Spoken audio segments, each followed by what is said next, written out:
All right, everyone. What's up? What's up? What's up? Happy Sunday. Yeah. We talking about a real one today, man. Rest in peace to Thomas Ronald Washington, y'all. We are here discussing this very interesting episode of Atlanta titled, oh man, the goof that's set to the door. Oh my. Let me get myself in the stream here. Ooh, I've been waiting for this day. This is going to be a fun one, y'all. I'm so excited to be here with you all again. Happy Sunday to you all. We are here every Sunday, 12 p.m. A little late today. My apologies. Your boy got a little bit goofy behind the scenes, some technical difficulties, but we are here now to discuss this episode, man. And like I said, this was the one I was excited for, man. This was for the last few weeks, actually. I've been fortunate enough to get the screeners and have the reviews ready for you all. But I knew this one was a special one because they were very secretive about this episode. No trailer.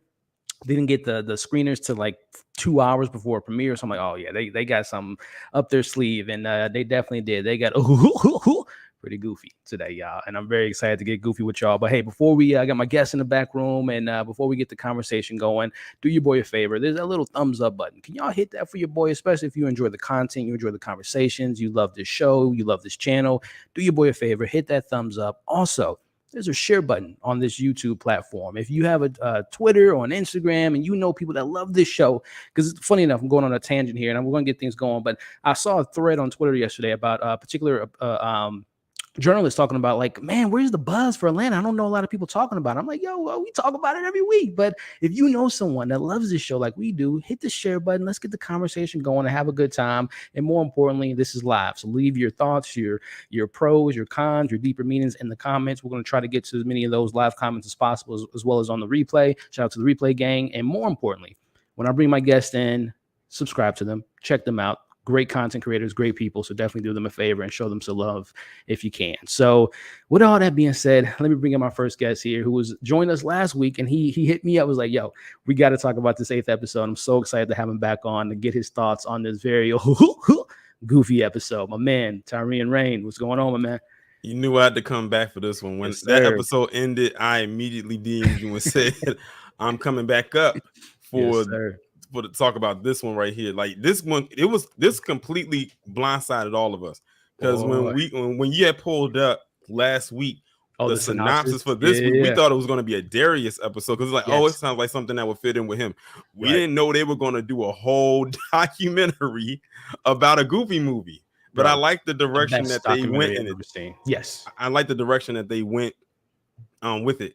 I'm sure the people, running Disney Plus probably was like, why, like saw a spike in ratings for a Goofy movie. Yes. After the episode was over. I'm not even gonna lie. I went and listened to some of the songs. Oh yeah. From the soundtrack after the episode was over. But yeah, this episode completely caught everybody by surprise. Like, wait a minute, where they headed with this? And it was like it played itself out because it took itself seriously.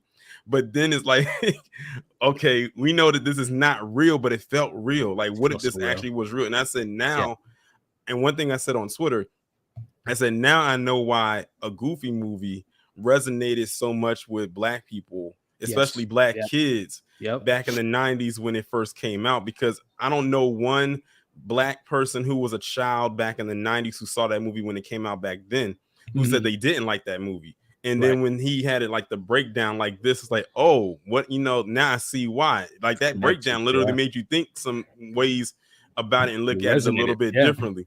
Had us Googling to see if Thomas Washington was a real person. Listen, before we get more into this conversation, Tyrion, man, again, I'm so happy you're here. So excited to get your thoughts on this episode. Why don't you reintroduce yourself to the people that was here last week, or introduce yourself for the first time for the people out there? All right. Well, for the people who was here or wasn't here last week, my name is Torian Rain Reloaded. I create videos here on YouTube as well. I was here last week discussing last episode of Atlanta. Like I said last week, that episode was pretty mellow compared to this week was, documentary style. And I can see why now they didn't do any trailers for this particular episode, because they wanted the audience to be completely surprised by what we was about to see. And I think they definitely pulled that off. And the crazy part about it is they didn't show a trailer for what's coming next week. And I doubt they're going to do the same thing for what will be the finale of the entire show. So I like that they're keeping the audience in suspense for these last 3 episodes, so it can kind of keep us, us hyped up a little bit about what we are expecting to see, or maybe not expect to see, because we didn't expect this. Like last week, I was telling Elliot, we thought it was going to be a Darius inspired episode because of the title, but it was something completely different. So I'm glad that we're being left in a little bit of a suspense mode, but I'm also enjoying what they are delivering at the same time. But this is just like tipping my hat off to Donald Glover and any of his writers, and him writing itself, for coming up with these concepts, because they actually do have you kind of deep in thought when you think about it. Because now I can't look at a Goofy movie the same way. Like when I look at it now or bring it up, I'm gonna always look back to this episode and be like, wow, like I'm just be there in deep thought. And I feel like I shouldn't be, because it's like, it's a Goofy movie. So, it's one of the movies that you don't think to take so seriously considering the content around it. But now after that episode, it got you really thinking. Yeah. No, that's a little bittersweet here. I'll be honest with you, man. Just looking at this episode, I'm like, bro, I'm gonna miss this show so much. Atlanta, particularly. Yeah, this episode did make you realize that you really are gonna miss this show. Like, they're literally letting it all hang out right here. Like, you can tell, like, with this season is slightly different from the previous seasons, because they're doing some stuff in here that I don't know if they would have been prepared to do it in a previous season if they planned on keeping the show going. Like, you can tell this is like the perfect send-off. Like, they're letting you know we're not coming back, so we're giving you all that we have for you right now, giving it and fleshing it out to you right now, Right. because there's not going to be a season 5 after the next 2 episodes. That's it. Atlanta Yep. is done. It's done, unfortunately. But I did, in my video, I did say if Donald Glover's were watching that, I did pitch if we can get like a spinoff of the BAN Black American Oh Network, yeah. like standalone episodes. I'll Right. take that. I'll substitute that, right? Mm-hmm. But just getting right into this discussion again. Shout out to everyone watching us live. A lot of us, like you said, was this a real movie? Was this real? We got our little 2020 going on. Yeah, it was crazy. We're gonna break it all down again. Check out my man. His information is in the description of the video. So you mentioned it last week. You mentioned it today that we were very like, okay, what's this episode going to be about, man? So I guess the first question I have for you and everyone in the chat, especially for those that weren't the biggest season 3 fans, did it bother you at all that, considering that this is the third to last episode, that we didn't get any Van, any Ern, any Darius, any Al? Did it bother you at all? And again, let me know in the chat, guys, if you were a little maybe like, oh man, we only got 3 episodes with them and we didn't get a single character in this episode. Did that bother you at all? It didn't bother me, considering that that this was episode 8, because because season 3 had a lot of filler episodes, compared to the one filler episode that we got so far this season. But it didn't bother me, because like I said, like this is an episode like we've never seen before. Like the way that it was shot, it wasn't shot like the rest of the episodes, even the other filler episodes that we got, and that felt like a actual show. This, like I said, felt like a documentary or some kind of a special. I guarantee it took them a lot longer to shoot this episode, like you just mentioned, than anything they've done before. Yep, I totally agree with you.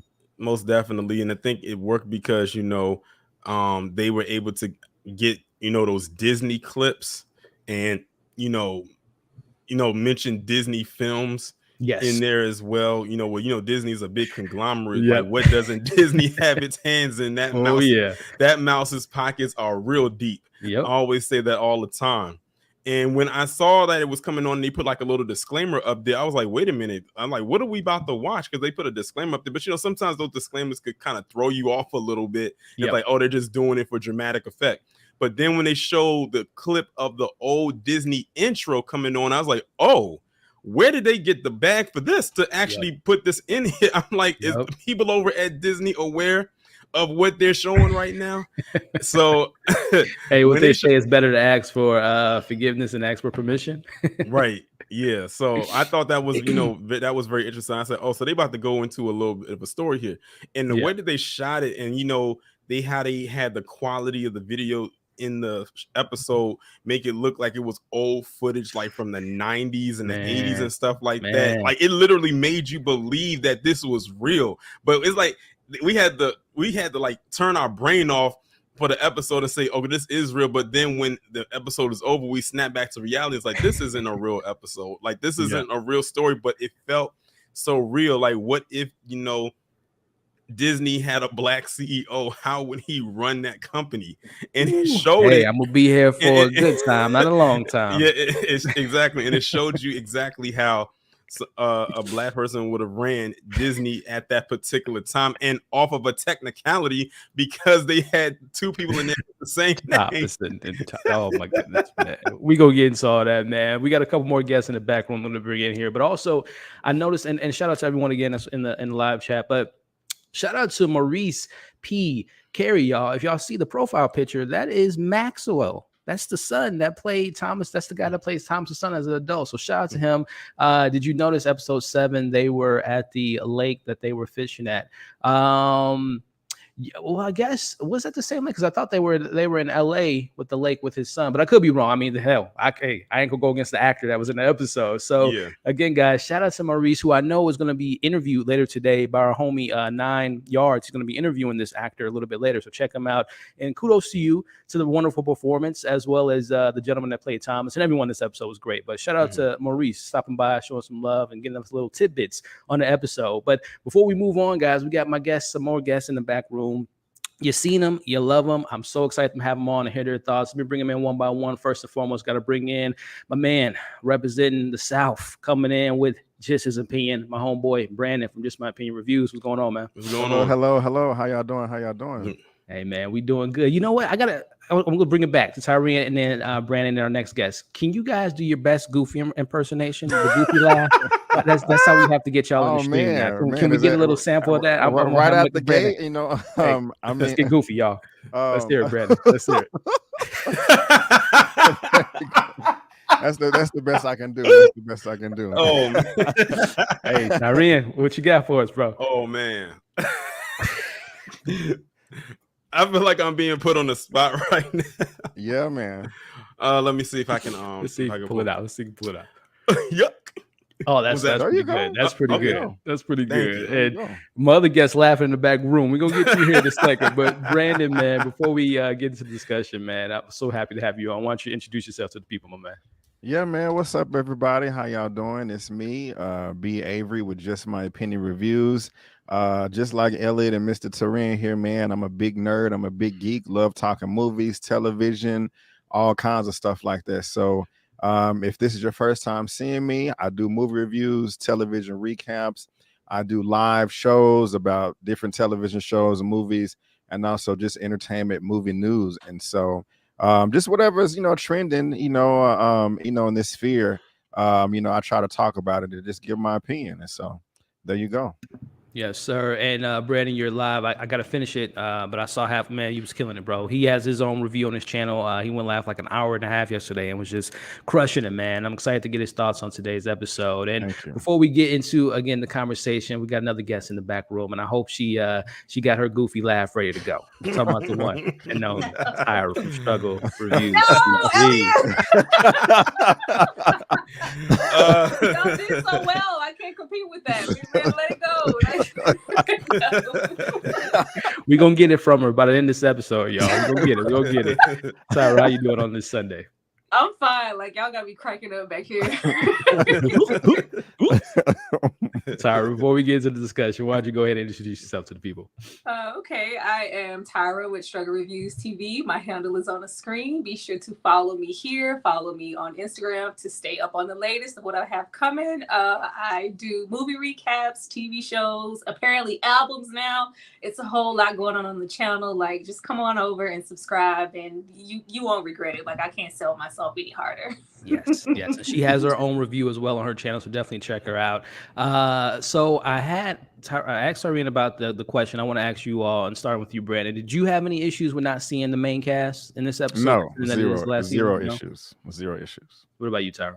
For like 2 seconds. I was 2 seconds. If I'm not mistaken, you weren't the biggest fan of season 3 regarding like those episodes that we were missing. Yeah. I was like, here we go. It's the last season. Where is everybody? Like, I'm still waiting on that Darius episode. But then once they gave like the disclaimer, and then I got lost into first I was looking for the remote because I was like, I put it on the wrong thing because it's in Atlanta. Then I saw the FX logo. I'm like, oh, okay. I just got so engrossed into what was going on and what band stood for as a network. I was like, okay, this is interesting. I'm over it now. I'm right there. First off, y'all know I'm a die on the hill. Season 3 was fantastic. I love the creativity, so I was okay with the solo episodes because it ultimately did kind of tie into the world essentially a little bit towards the end. But getting into the actual episode, y'all kind of alluded to it, but I'm not gonna lie. For a split second, I did think it was actually like a little bit of factual stuff going on. But again, when I looked at, as you guys alluded to, when you look at the disclaimer. And when you see at the request of BA and Band, I immediately went to, oh, that's the same, and I know Brandon brought it up in his review yesterday. That's the same thing that, season 1, when we met this individual here, the 35-year-old black white man. So I'm like, oh, this is going to be another one of those kind of bottle episodes that we got there.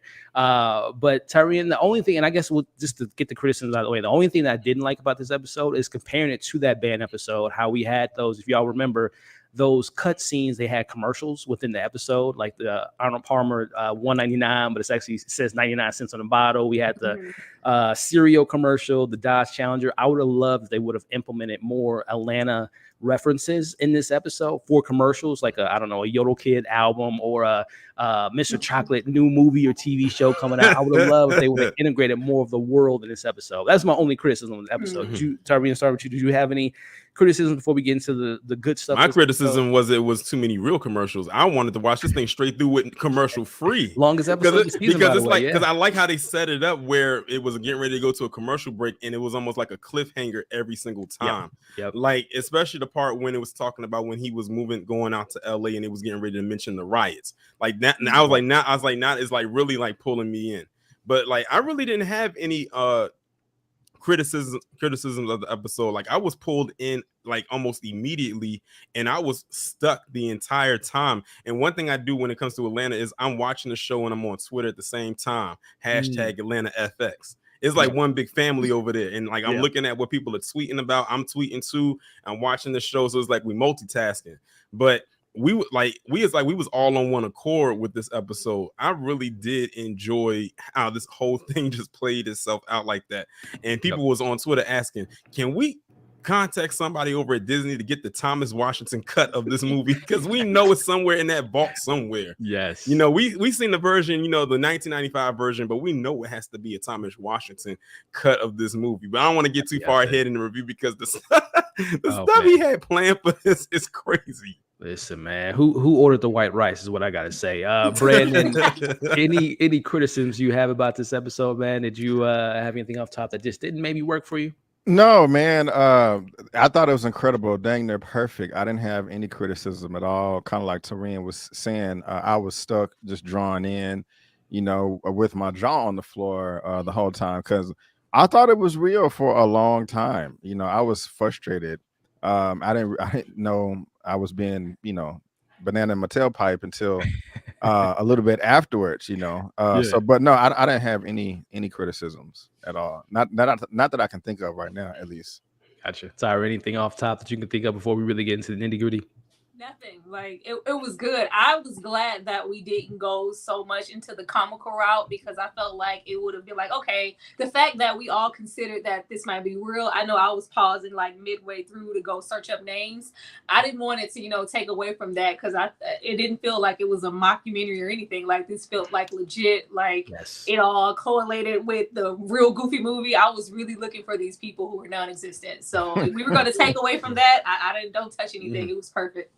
I agree. Yeah, you were the same way as me because it's like as much as I wanted to go on Google to see if Thomas Washington was a real person, I said I'm not going to ruin the fantasy of it if he isn't real. I'm gonna just let it play itself out, and then when the episode is over, then I'm gonna go look it up and see if he's real. And I pulled up Thomas Washington, and it was a whole white guy. White people. It was all white people. I'm like, and Brandon mentioned like, oh, they must have swiped the internet. They got all this information on the internet. Yeah. I was like, Thomas Washington, CEO of Disney, and it was like, who was that? Nope. They hit it to us, man. The government got him locked up somewhere. We'll talk about that. He's somewhere on these streets. But get into it here, Brandon, man. We open this episode with that disclaimer, man, and we get the Jenna, who's a real life publicist, getting us a little bit of an insight of what was going on in the 90s, which very factual, man. Beauty and the Beast and Little Mermaid and films like that really kind of helped get Disney back in the forefront. And, you know, we tie that into the 1992 riots. And right off the bat, like I said, the production value, man, I'm just sitting there looking at myself like, this is so amazing. This production, the interviews and the cuts, it's man, how'd you feel just opening up this episode? I was scared opening it up because I didn't know what to expect. I'm just thinking we're gonna get the crew back, you know, and we get this band and Black American Network and the disclaimer, and they're talking about Disney. And that thing is, like you said, she's hitting it with the acting, but it's not acting because she's an actual real journalist. Yep. You know, so she's playing herself. And then, so you got me there. You got me with the Rotten King. You know that's gonna get my attention right there. Yep. And most of us are really invested into Disney as well. I mean, we are fans. We talk about Disney, or at least I do, all the time. And so when they're talking about Little Mermaid and all that, I'm like, where are we? What's going on? You know, this is, and I didn't even recognize band. I thought of UP. I don't know why, but UPN popped up in my head. Yeah. But I forgot that band was part of season 1. I didn't remember that until afterwards when I was trying to look up stuff. I was like, oh, this is from season 1. So I'm just like, what the hell? You know, like I was nervous. Like, and I said this in my live, and I'm being dead serious. It crossed my mind. I was like, oh, they're about to tell us that Freddy Krueger was real or something. I don't know why I randomly thought of that, but that's what came across my head. But very powerful opening that grabbed me instantly. And it didn't release until the end of it. So I loved it. I agree. Tyra, what about you? Very similar to my experience with this episode. I want to just watch all the way through without fact checking and just take it all in. But how were you taking in this first few minutes of the episode again, with them opening up with the disclaimer and the voiceover? And like Brandon said, they're bringing up the Disney logo and getting into the details about what was going on with Disney during that time. How was you feeling? I was like, who cleared this? Doesn't like Disney own everything? They do. They own FX. They own Hulu. Like, they're calling out, like, I think you guys were talking about, like, they're saying, like, this is it. We're like going out with a bang. We're not coming back, so we might as well put everything out here now. I was like, who let y'all step outside like this? Like, y'all talking shit. It was like instantly so heavy, and like I couldn't get through the whole thing without Googling. Like, first of all, the episode felt like 2 hours long. It felt so long, and it wasn't. But by the time I got to a certain point, I think maybe a little bit more than halfway through, because I felt like it was fake. You know, once we hitting this in the boardroom and we was hitting poses, like, yeah, nigga, we in office. I was like, nah, this is not the Disney conference room. But I thought it was awesome. Like, I was like so taken in, and any like misconceptions I had, like, oh, we're getting away from the characters, I was like, this is all worth it, because the way that they are going about this and how real it feels, it's incredible. Like, I was so impressed. And that's saying a lot with Atlanta, because, you know, they've had numerous of episodes to be like, wow. But this is like a top episode for me, like instantly. I get it. Yeah, I think Torian said earlier, the production value was next level. Like, I'm so curious on how long it took them to shoot this episode, because it was obviously handled so differently, and again, just the insight here, and like Brandon said earlier, when they popped this up here, I'm like, wait a minute, how the hell did I never hear this damn story? That there was a black lead CEO running Disney back in the 90s, where I'm a 90s kid. I know, I'm not I watched a lot of Disney, but I wasn't like all things Disney. I was more like Power Rangers and watching horror films and all that stuff, but I knew what was going on in Disney, and how the hell did I not know this? But as we later find out, it wasn't real. But as we kind of further move on, Tyrone, kind of getting the backstory of Mr. Thomas Washington, and we find out from his mom they named him after Tom Jones, which I think all of us immediately went to, you know, the Carlton usual. Everyone. And I went down a rabbit hole of like, why Tom Jones? And I'll talk about my thoughts about that later. But how did you feel about just the origins of him and get into his backstory with being picked on? I think we can all relate to, especially kind of being in this nerd pop culture space. Growing up, it wasn't acceptable to be a nerd or to like anime or to draw and all that stuff. Did you relate to any of his personal story? In a way, somewhat, not completely, but I can really tell that this was loosely based on Donald Glover's real life. 100%. Like, I can definitely tell that he put some of his origin story into this, but he was telling it through the eyes or through the gaze of Thomas Washington, who was a fictional person, but he wasn't going to say Donald Glover, who later became Childish Gambino. So I like how he writes these stories for episodes like this while telling his own story, but through the lens of someone else, because I guess he feels with the audience, he wants people to resonate with a person that maybe doesn't exist, so they can insert themselves into that position instead of inserting himself, because then they're like, oh, we can't see ourselves through you because you're who you are. So why don't we just create this fictional person and you can insert yourself there, because this person doesn't exist. We know I exist, but this isn't really me. I don't want to tell my story, because then you may not be able to relate too well, because it might be too real. But when he was talking about his upbringing, even the part where his cousin was saying that he would talk white, I said, how many times have a lot of black people have heard that throughout their lives when they were younger? You know, they say if you speak too intelligently or if you speak intellectually or use big words like that, then you're speaking white. I said, yeah, that one definitely hit home for a lot of people whoever it resonated with. You know, he was a kid that he didn't do the typical things or the stereotypical things that a lot of young black boys would do. He always wanted to be artistic. He wanted to draw, he wanted to create, he wanted to animate, he wanted to do all these other things that wasn't in a lane that should have been carved out for him, especially considering where he grew up at. So he wasn't, the typical black boy. So a lot of people thought he was weird for that. Even some of his own family members thought he was weird for that. But, that weirdness got him all the way to being the first CEO of Disney. Even to the point when he got up there, his own family was like, "Huh? You ain't like, right. wait, what? You lying? You are not the CEO of Disney. Like, you just said that you got a little job working at Disney. How in the world you go from that all the way up here? Like, how did you get bumped up like that?" So, yeah. I agree. Brandon, man, how do you feel about just kind of any personal stories that you can connect to with this as far as, again, and we'll talk a little bit more about Donald Glover's connections in a second, but did you have any relatability to this opening with Donald? Definitely, man. Because when I was much younger, I drew a lot, and I had my little folder portfolio of just my artwork as well. I never was picked on about it or bullied because I like to draw. I was actually encouraged, but I was able to relate there. But I was messed with for some other things, called different.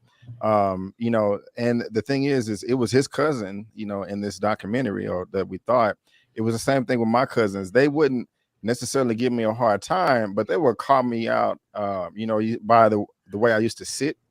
When we would go to my grandmother's house in Athens, Texas, or whatever, I just remember two of them, "Hey, don't sit that way, sit like this," And so it was always some laughs and chuckles there. But yeah, man, those two things right there, I was able to relate, and just I don't know, the way he looked, all that, it really touched home for me.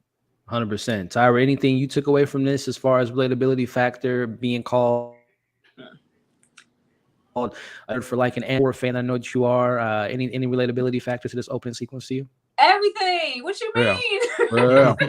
Everything. Like, I stuck. Like, I'm hood. Y'all might not know that, but I'm hood as hell. Like, man, I stuck out in my environment because I wasn't like anybody else. Like, first of all, I was this big, still this big. I wear glasses. Like, I like rock music. I like Johnny Cash. I like comic books. I like horror movies. Variety of things. That's what makes you nobody like. It's just like, why are you speaking like that? Why do you like it?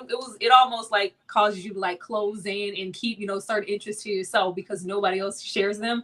But I didn't take anything here to just go like, oh, this is just strictly a Donald Glover situation. Like, I felt like this was a big metaphor for everybody. Like, anybody can see a little bit of themselves in Tom Washington, and I saw that all day. Like, when he got to talking about like Tyron said, like, how did you get up there? Like, oh, well, we didn't believe him. Then he took us to the office. Like, y'all had to go to the office to believe that I could be in this position. But I thought it was so great. And then once we go, I was more so going down the rabbit hole of his name being Tom.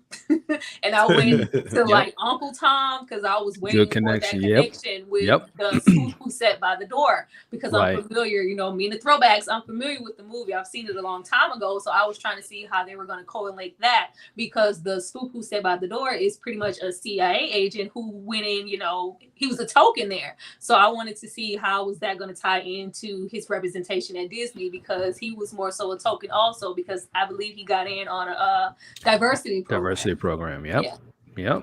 first diversity program. Yes. Which, I mean, and we're going to actually, that's a great segue to this point of the title, Tyra, but just to share my thoughts. Yeah, just like you are, very relatable. Again, being a 90s kid, it was more acceptable when I was growing up, because again, that was Dragon Ball Z, Yu-Gi-Oh, Pokemon, Digimon, all that stuff was kind of, and becoming a little bit more acceptable for people. And I mean, nowadays you have, You spoke my language when you said Yu-Gi-Oh. I was a Yu-Gi-Oh head. I wasn't really into I was Yu-Gi-Oh out from 2001 to 2006. I mean, watching the episodes.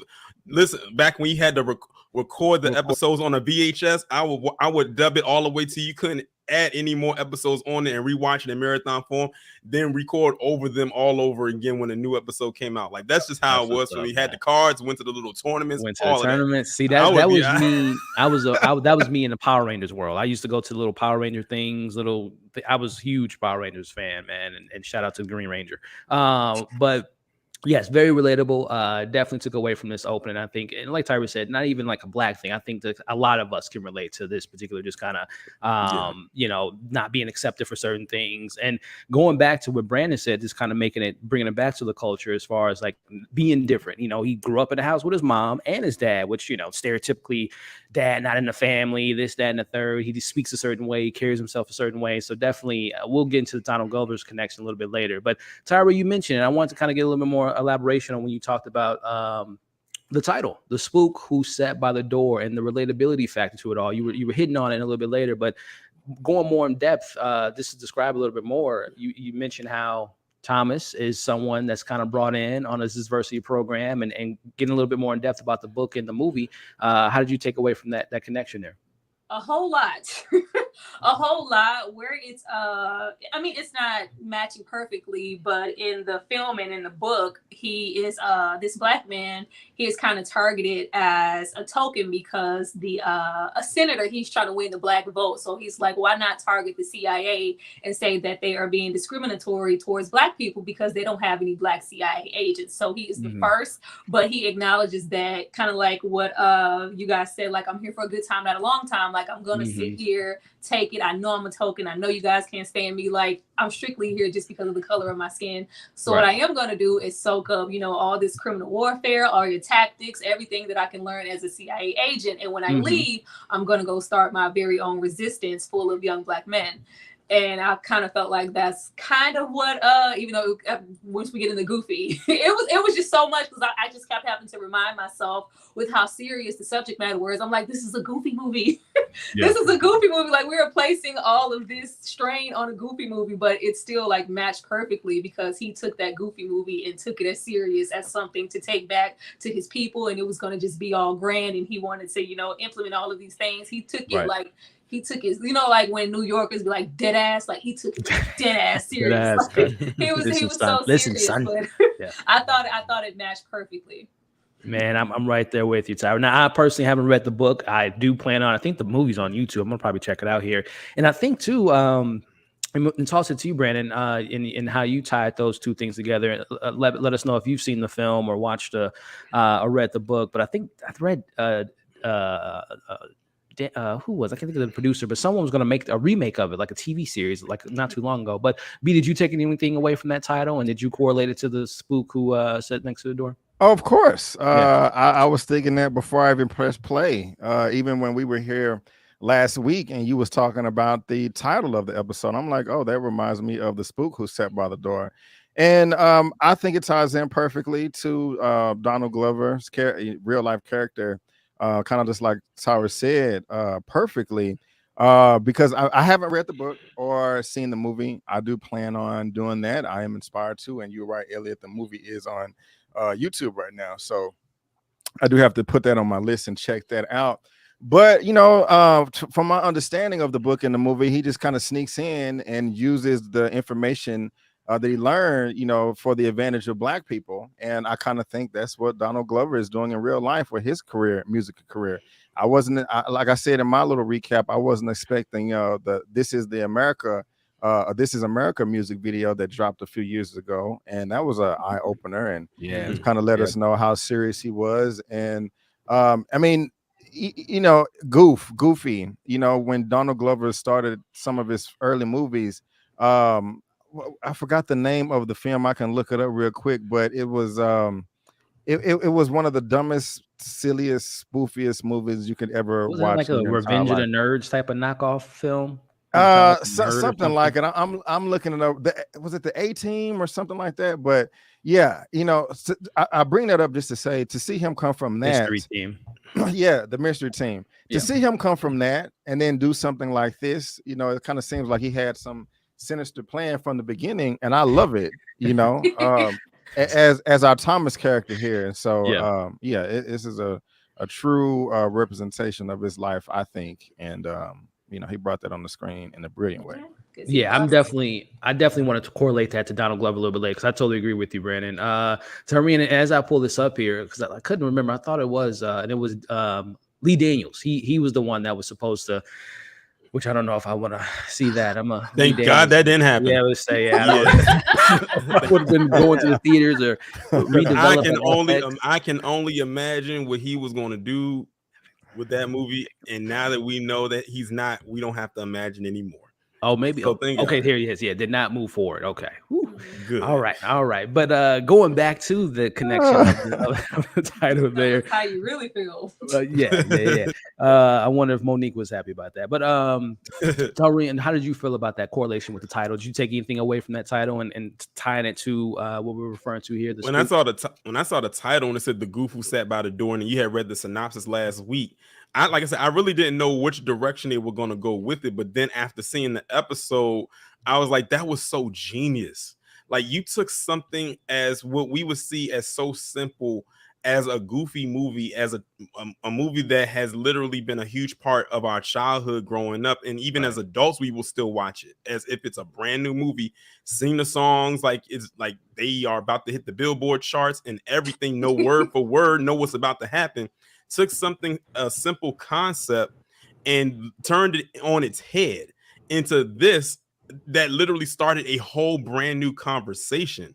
Like, it's people that went back and watched that episode again. I can see this episode has huge rewatchability. Yeah, 100%. Like, I can see people continuing to watch this even after the season is over and the show is done, or when they'll come back and say, "What was your favorite episode?" At school, or what was showing at college? Yeah, like exactly. It might turn it into a course. Like, you know, there was this episode of Atlanta that came on back in 2022 called "A Goof Who Sat by the Door," where it was a documentary breaking down, a goofy movie.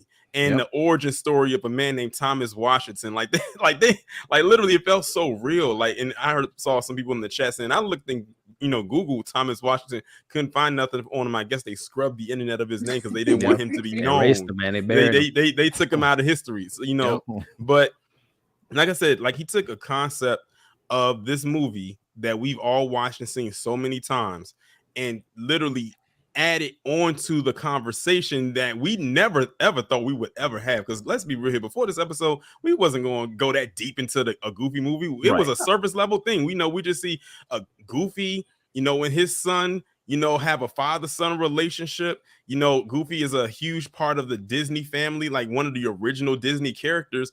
And he's just having, bonding time with his son. His son wants to go see a concert, and that was that. Just have an adventure. We didn't expect this, a breakdown of it, have it be where have a social commentary behind it. But now it's like it's here, and here we are dissecting this. Not expecting that was that. Listen, that was not on my 2022 bingo card.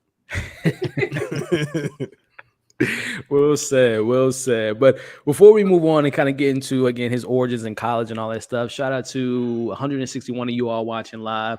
If you haven't already, hit that thumbs up, share this review, leave your commentary in the comments. But more importantly, all these amazing people you all see on screen, show them some love and support by subscribing and checking out their content. And before we kind of move further on, I thought I saw a couple super chats, one with Adam here, because they never found the body and put they find I can't wait till they get to that part with the gloves and the shoes. I think Thomas literally turned into Goofy before he passed. I think we're going to get to that, but just quickly, round table style, to answer this question from Adam, Tyra, do you think we're going to see Thomas before we wrap up this show make an appearance?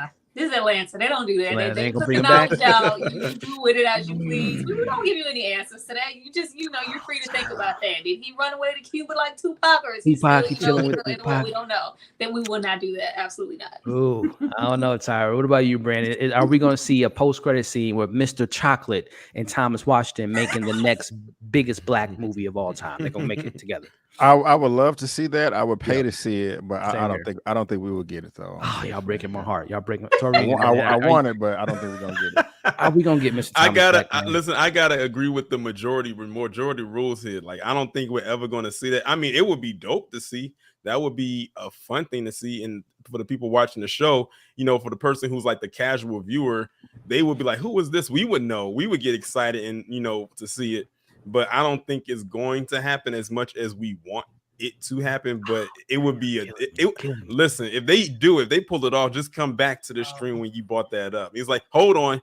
Elliot was in the writer's room. I'll go live. He knew this was happening.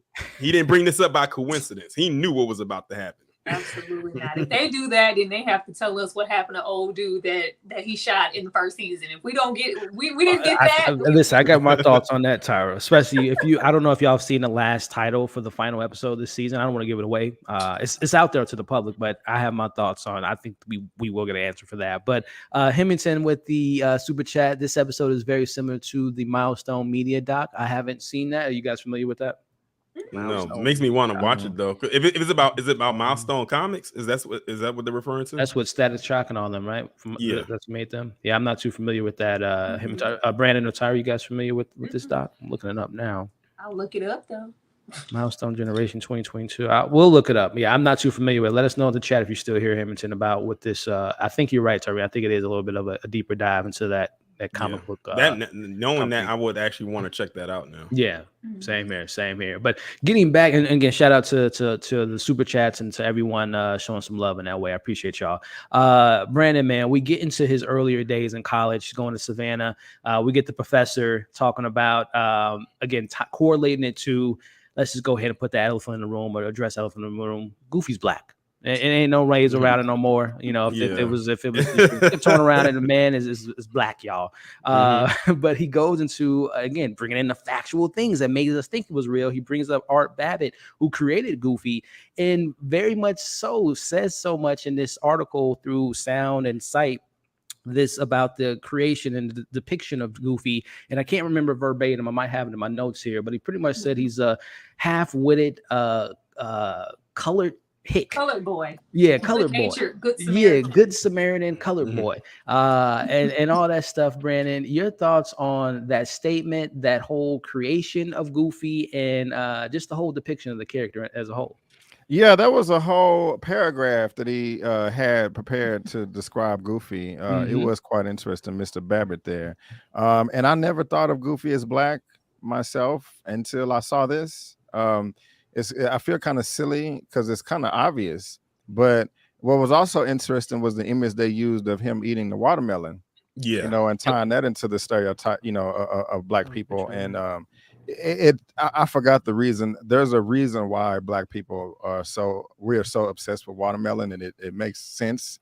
I have to come back to you guys with that with a part 2. But that stood out to me a lot with the watermelon, and that he said something like Goofy's not in a hurry, but you know, will try to get the fastest way there. Something I'm butchering. Yeah, like shortcuts. Right. There you go. Tyler took the exactly. Just a long extended way to call us lazy. Yep. And so I was like, oh, that kind of hit me in the gut right there. You know, and also showing, you know, when he did apply to, or when he was at Savannah or SCAD, and then he was, you know, applying to Disney, the little sketchbook that he had and the Goofy Please artwork.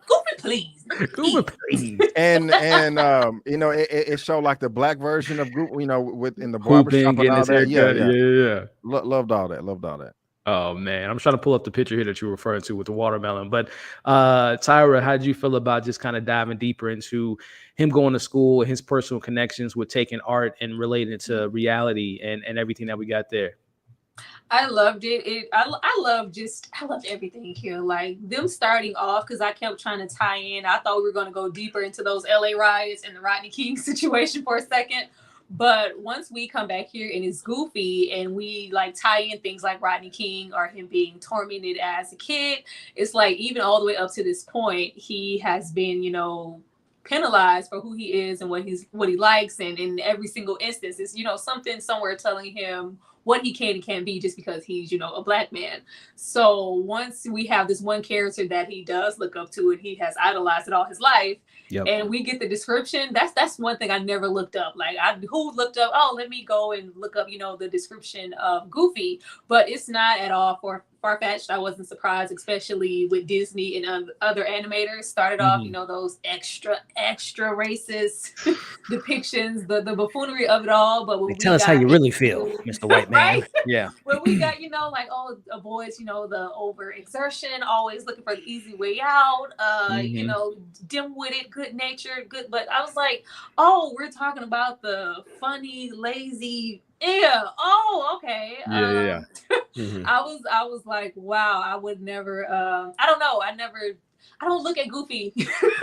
I don't, go to Goofy for that. And I was never like a big Disney fan. I was into other characters, but going back, even with the way that he was portrayed, unlike all of the other Disney characters, he is, portrayed a bit differently, especially when you put him up against somebody like Mickey. So it's not hard to correlate whatever, illustrator and the animator back then were modeling him after somebody like Steppenfetchit or something like that. That's crazy. Torian, the quote was gullible, good Samaritan, half-wit, and shiftless, good, natural, colored boy and hick. Your thoughts on that sounds like something straight out of Jim Crow. Yep. It sounds like it came straight out of there. And it's like, notice how they threw in a compliment and an insult and mixed it in there. Like they're like, we're not gonna hit you. They're like, we're not gonna call you too many good things. So we're gonna slip some bad things in there, but we're gonna combine them together to make it seem like, okay, I'm okay with what you just said, because at least you did say something nice about me. You wasn't too negative. It wasn't too dark. Yep. In hopes that you comprehend that at the same time. And it's crazy because I was never a person that really dove into the lore of Goofy, and it's crazy because this episode pretty much did it for us. And when you look at it now, it makes you look at the Goofy character in a whole different way, even beyond what we saw in the Goofy movie, because that's how a lot of people really relate to Goofy. But I'm like, Goofy had stuff before then. Like he was in little shows, Goof Troop. I used to love Goof Troop because that was what happened before they did the Goofy movie. That was how we got introduced to the Max character, was through the Goof Troop show. Right. And so, as a kid, you would never dive that deep into that, because as kids, like, we're not really diving deep into the stuff like that, like adults would. And so when you see this episode, it's like, wow, this is like like kind of eye-opening at the same time. Again, I can't look at the Goofy character the same exact way as I once did. So it's like, even if I went to Disney World today and I see him, right?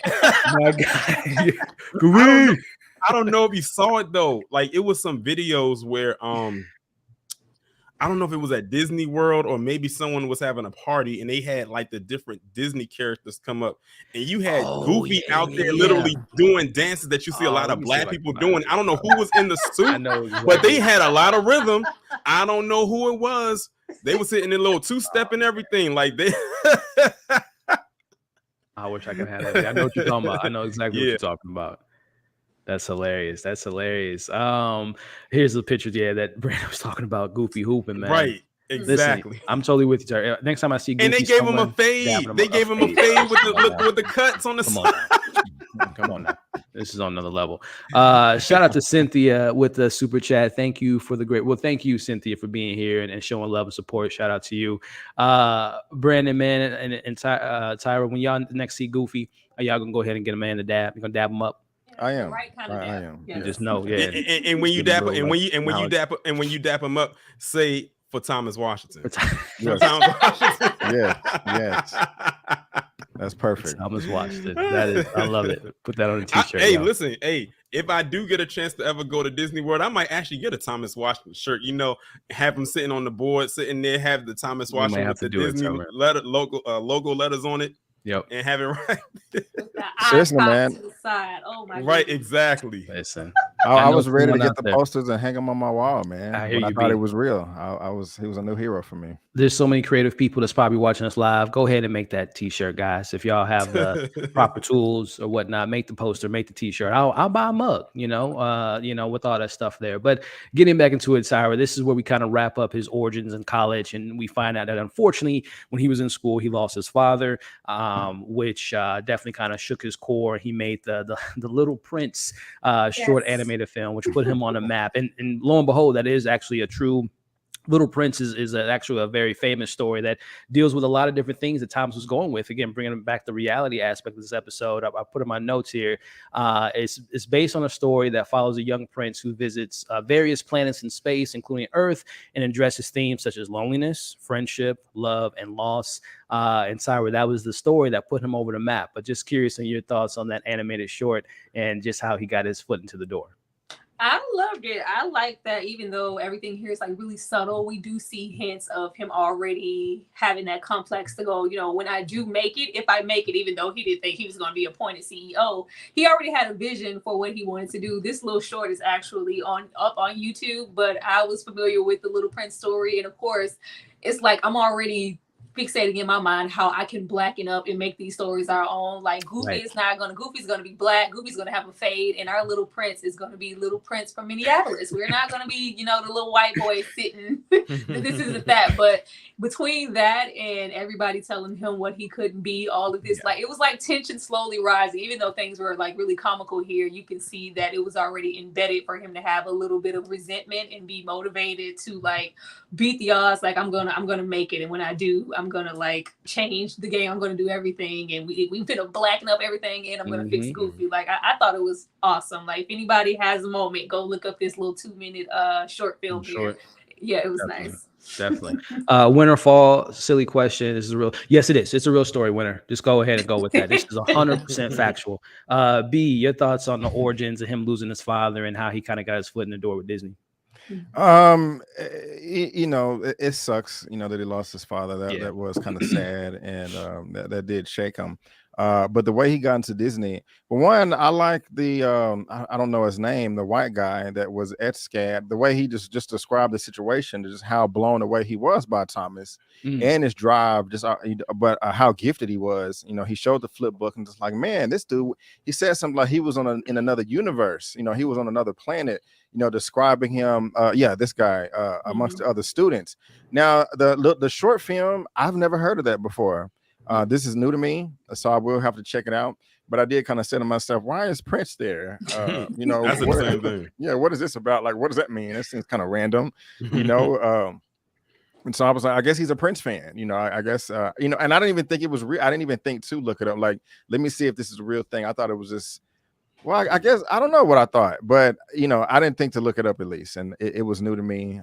But yeah, it was a sad when he lost his father, but, not surprising that he got into Disney because old dude did a great job of explaining how passionate Thomas was. Yeah, I agree. He didn't grieve after losing his father, right? He just kept going, right? It's a good point. Yeah, he kept kind of pushing forward. I don't think they said in the doc that he did take a moment or he left school for a little bit to, grieve, like you said. I think he just kept pushing, and that out of that pain, he brought Little Prince, which again, Tyra, I know you know the story a little bit better than we do. I don't know if he picked Prince because, like you all said earlier, that he's trying to find, his roots, and Prince was obviously big during the 80s and 90s and all that stuff, and then putting that in with Little Prince, and it happens to be the name of the character. But yeah, I definitely think he out of that pain came with Tupac say, out of the concrete comes a rose. But Torian, go ahead. I just real quick. They also showed a picture of little Thomas with his dad, and it's fake, I guess, but it just looks so real. You know what I'm saying? And so it just scary. I think one of them had like a red shirt on, and that just really hit home for me. Find that. Yeah. No, I totally agree. And it goes back to, again, we're going to actually have a little section with Donald Glover connections. But yeah, I know Donald Glover, much older. He lost his dad in 2018, but I definitely think there's some correlations there. But so, Rian, your thoughts on the origins of the college days and him getting his foot in the door in Disney? Well, I like that his professor kept it real with him because he said he went to SCAD, which of course is a real school in Atlanta. And when telling him that he has a lot of students that come through the door that always say that they're going to go work at Disney, that they're going to work at Disney, or they're going to work for these big companies that do animation. But Disney at the time was the cream of the crop. Like that was the level that you tried to reach. Like if you got your foot in the door at Disney, you was headed in the right direction. And I'm glad that he kept it real with him and basically said not everyone who comes to the school is going to make it to Disney. Some of them don't even make it, at all. So I'm glad that his professor, kept it real with him and told him that. And then when he showed him the flip book, and I thought it was dope that his professor kept it, or that he kept it as like a memento to show like people down the line, like, look, Thomas Washington, the head of Disney, was one of my students. I have his book right here that he gave me or that he let me keep as proof that he was my student, so he doesn't have to go around saying I knew him, because a lot of people say I know this person, and what so, they go around telling that I know this person, but he's like, you can say that you know him, but you don't know him unless you got a picture with him or something like that. But he kept his book and said that this right here was his ticket in. Right here, this was his. This was like his little resume. that he had to show that that's how he got in. But his Disney. Or was it? That's was it though? Where you at with Tyra? Was it? We just trying to get some black faces in here. Except well, yeah, you got. I forgot about the diversity program. I forgot about the diversity program. Because even if he was, talented for years up until he was hitting them poses in the office, we were, low level animators. We were, the in betweeners, not really making much of a difference within the company. Man, I need this on a t-shirt too. Can someone put this on a t-shirt? This is an album. This is a fire album, by the way. Yeah, put under there. Put Goofy, please, underneath. Goofy, please. Coming to a streaming near you. Before moving on again, shout out to 185 of y'all. If you haven't already, like, share, comment, all that good stuff.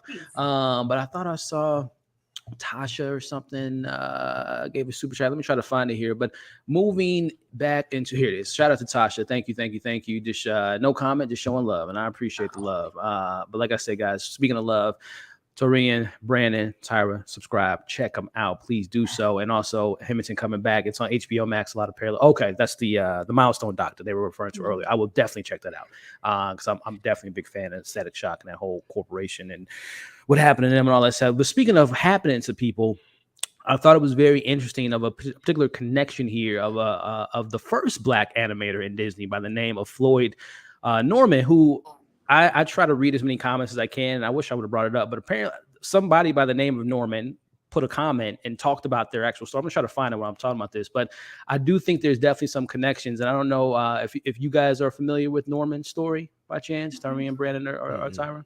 Well, yeah, back in just a brief, he actually has his own doc on his, I think he said on Disney. They didn't put it out. I'm going to bring up the comment here in a second. But back in 1957, Norman was employed as funny enough, an in-betweener. As we know later in this episode, that one guy was an in-betweener. So I definitely think there's some correlations there. But he was an in-betweener on Beauty and the Beast, which was released in 1959. And he became, after that point, after working as an in-betweener, they hired him on to be a long-time animator for the company. He's worked on projects like 101 Dalmatians, The Jungle Book, and I'm gonna bring a picture up here for you all. I don't think it's coincidence that I think they definitely pull some inspiration. That's Norman on the left, and that's obviously our character here. So now, based on that, Tyra, do you think that this might have something like saying that if Norman, in reality, obviously he was a great animator, worked on these big projects, that he could have maybe been bigger than just an in-betweener? He left the company shortly after that. But your thoughts on this particular connection here between Norman and Thomas?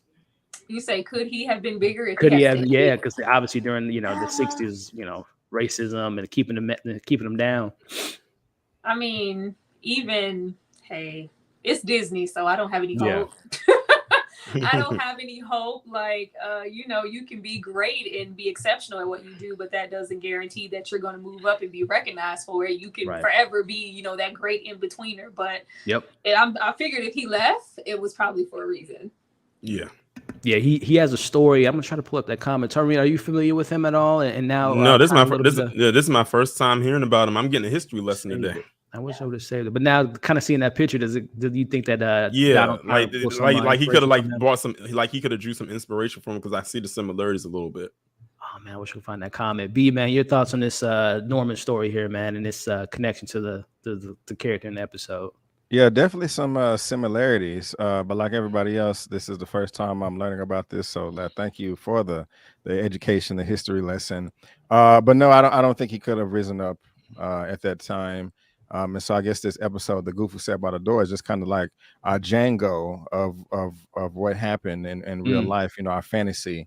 Like once upon a time, there was this in-betweener, but let's tell a story of what could have happened, right? Of him being the CEO through Thomas. And so thank you for entertaining us, Mr. No worries. I'm gonna try to find that comment, man, because I should have saved it when I first saw it. Because at first, y'all are content creators. You see people in the comments all the time and saying, "Oh, I'm so and so," but I actually think this was him. I'm trying to find that. But going back to the actual episode, Tyra, this is where he gets his foot in the door. He's working on, I think the first project they gave him was, which I didn't watch too many of the DuckTales, but I know they said that was his first job that he worked in. But getting back into, you mentioned, Tyra, the diversity program, but in particularly tying this now into Donald Glover's story.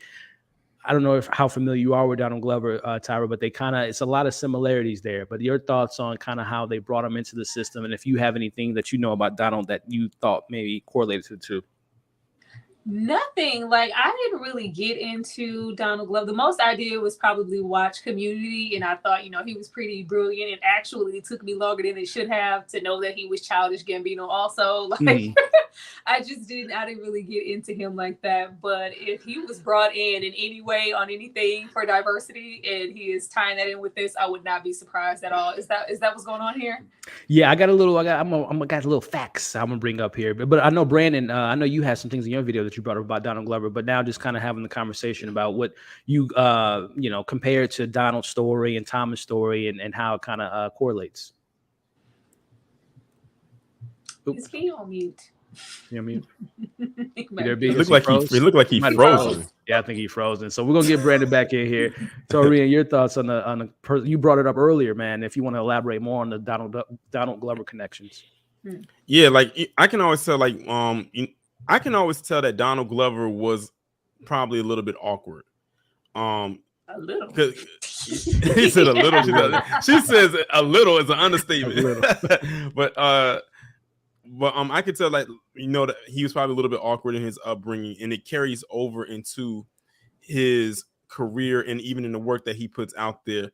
And I think one of the things I like about him is that he's not changing, or he's not shifting in a way that the industry would probably want him to shift. Like, he's found his lane and he's carved it out. And this is him right here, to the point where if you see something that you didn't know was from him, you can say, oh, that looks like something Donald Glover would do. Sort of like how Jordan Peele is doing right now. Like, you can look at something and tell. If you didn't know Jordan Peele was a part of it, you can look at it and tell this looks like something Jordan Peele would do. And I'm looking at the same thing with him. You know, so I see the connection that is there. He's pretty much doing his own thing, and it's become profitable. People love it. You know, either gonna love it or they're not gonna like it. It's really no in between when it comes to that. It's like no gray area. I personally love it. Like I said, I just love everything that he's done with this episode right here, because like I said, it's just really eye-opening. It gives you an insight on, you know, probably more so of him, and like Tyra was saying earlier, other people who are like that. So this episode almost felt like a dedication episode too. Like, it was dedicated to people who are in that realm or in that space that probably didn't have the voice to speak in an artistic way of how it was for them to get into these certain positions, and how it was to function while actually being there, or always having to be on your P's and Q's, or you having to make these big decisions. Especially since Thomas Washington was the only black man there in that boardroom and at the top spot, and they had to answer to him. So he literally had the last say, especially at that particular time. Yep, I couldn't agree with you more, man. And kind of going back to, I have it here, and I was this whole time I was trying to look for that damn comment by the animator. I couldn't find it, y'all. I'm gonna find it by the end of the stream. But going back into the Donald Glover connections, let me pull it up here. But so first off, I knew about Childish Gambino before I knew about Donald Glover, at the time you mentioned earlier. So I listened to his music first, like Freaks and Geeks and all that stuff, and Camp and all that. And I've never seen Community, but I've heard it's pretty funny, as you mentioned. But to kind of correlate Donald Glover and Torian said it earlier, the allowing reality kind of seep into your work and having a personal connection. So Donald Glover, a couple of things. Number one, as Torian said earlier, if you listen to his music, he talks about all the time how he was called white and talks white and likes white things. Well, not white things, but he wasn't, you know, a stereotypical, you know, black kid growing up. So definitely some correlation there with Thomas. Torian, you're like this one here. And Tyra, I know you mentioned diversity program. When Donald Glover got out of college, he was recruited by Tina Fey, who you guys know Tina Fey, as a writer for 30 Rock through a diversity program. So that definitely kind of correlates. There's the correlation. There it is. And then this is some fun facts about Atlanta. And you all probably all know this, but Donald he assembled an all-black writers' room to create this show, to bring, as Thomas says a little bit later, authenticity to black people on television. Donald Glover initial pitch, which we talked about, how you got to, you know, kind of sneak your way in there to spook at the door. He pitched a different story to Atlanta, to FX, I should say, to get the show out there. Just kind of like, oh, it's a rapper. We're going to be following a rapper around. But he obviously had more. We know this show has a lot more than face value. So he definitely kind of went around to just, it's a simple story, and end up being one of the best shows on television, if you ask me. As well as Donald was told by the executives at FX to what to do, what to say, how to say it. So he hired one white executive by the name of Paul Sims to be like a white delegator on the show, just to kind of, make the executives feel like everything was going good. And then, of course, last but not least, as far as Donald Glover, he works for Disney. He's worked with Lion King and Solo and obviously FX and Star Wars. So it's so the many connection. It's all it's pretty much all connection. One could say that Donald Glover is the goof that sat by the door. One could say that. And it's funny you say that, because when we was talking about like how you can tell when certain people's pen game or their writing style is there, you can always tell what it is. Yep. I know y'all remember the show Married with Children. Of course. All right. That wasn't a show, of course, that I could get into back when I was younger, because I would have never caught any of the puns. Now, as an adult, I catch all of them because I understand it. But did you know that one of the showrunners was a black man? Yes. I didn't know. Okay, so Tyra knew. And now when you think about it, and you think about all the jokes and the roast that Al Bundy gave to Marcy, I said he sounds like something like a black man would say. Because he was writing all of those like man, he had roast for days for her. If you was a big woman, he definitely had roast for you. He always was going in on his wife. And I said, that sounds like something a black man would say. Because, we have a lot of times we have no filter, especially if you really going in. And you think about other shows like George Jefferson going against Florence on the Jeffersons, or the infamous, of course, a famous Fred Sanford going against Aunt Esther on Sanford and Son, or Pam versus Martin on Martin. So you can tell, like, you can always tell when it comes to like when people are writing jokes or roast, who wrote them because of how they land. And and let's be real here, we are some elitists when it comes to roast. You can definitely tell who writes, who pins some of these scripts with TVs and shows, 100%. And we got my man Brandon back in, just to kind of get you back into the. Oh no, you good, man. Goofy's trying to get you, bro. Just to kind of correlate the conversation, get you back in tag, Brandon. We were talking about just the connections with Donald Glover and the story, and I just read off some facts there, but I just want to kind of get your thoughts on that, man, and allowing your personal life to kind of bleed into your professional life. You're asking how Donald Glover's life ties into this story? Yes, sir. Yeah, like I said earlier, Thomas, he was kind of an outcast in the beginning, and I can, imagine Donald Glover being that same way, just not being taken seriously by black women. I think he said that. That's not exactly what Thomas said or his cousin said, Philip said in this documentary, but I can put the two pieces together. Also, this is what I spoke about earlier, is that the spook who sat by the door, him coming in like Thomas did to take advantage of the system, in the same way that Donald Glover is doing with his his career, music and television. And so anything else I can't think of right now off the top of my head, but there are a lot of similarities between them. 100% agree. 100% agree. And this brings us to our next section of the episode, Tareen, as far as now he is the switch up happens, the mistake happens, the Thomas versus Thomason happens, where a gentleman lost his life on the board, and they were going to vote on a new person, and the confusion happens, my friend, and in comes Thomas at the helm of the company. And again, man, I can't get over these photos. This one here, that's the one I was hoping you was gonna bring up. That's the one, right? On. This picture, man, this picture alone that's the makes one. this GOAT status episode. But Torian, just your thoughts on that whole confusion, when I saw how it played out. This was probably the funniest part of the entire episode. Oh my goodness. I swear, when I was on Twitter tweeting with the people, we was all laughing so hard at this part right here, because I said that is the blackest thing to do, is hop on that table in a 3-piece suit and literally do that jail pose right there. While you got all these white guys sitting around, you're like, damn, we got to answer to him. Oh my God, like what is going on here? But man, I said that is funny right there. I said that is very interesting right there, because because you got to think about it. It's a celebratory thing too, because you got to think he made history. Yeah, the first black head of Disney, and at that time that was a big deal. I mean, of course, it's a big deal now, because Disney is way bigger now than it was then. But even at that time, that was at their Renaissance era. With Little Mermaid, Lion King, Goofy movie, all those movies right there. That was a huge block era. right there that will be cemented in history for Disney movies for sure. Like those are going to be classics hundreds of years from now. And for him to come in and be in that position, and considering where he started at, he literally made a huge leap from where he was at to there on a technicality, because someone else in the office had the same name as you, and you were the one that got picked. I don't know how it would have been if I was the other Thomas Washington. Like, what the hell? I've been here for all these years. Like, literally, this is my moment right here, and it gets snatched by this jigaboo. That's probably what he wanted to say. Right. That's probably what he wanted to say when that happened. And like I said, it goes back to what I was saying earlier.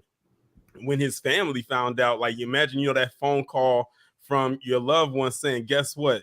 I just got promoted to the head of Disney. Like, if I was his family member and he called and told me that, I would probably react in a way like, huh? But I thought you was doing this. How did you go from here to here? Like, that's a major jump. You didn't even go through the proper steps to work your way up to this point, and you just made this jump. Like, he probably didn't even know how it happened. It's just like it caught him by surprise. But I mean, he took over the company and he did what he said he was going to do. He said, I'm going to make the blackest movie ever. During the craziest time, right? During the craziest time. The exactly. Riot. Yeah, man, which is just so crazy. And Tyra, just your thoughts on that whole transition. And also, I love the little I never went down a rabbit hole like I have with this episode. I found like the most random facts that was going on during 92. One, for example, one of my favorite action films of all time is T2.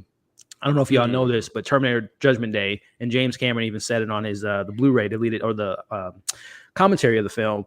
They not only shot the bar scene on the same street that Rodney King was getting beat on, but they shot it on the same night that it happened, which is just bonkers to me. Wow. Yeah, it's crazy.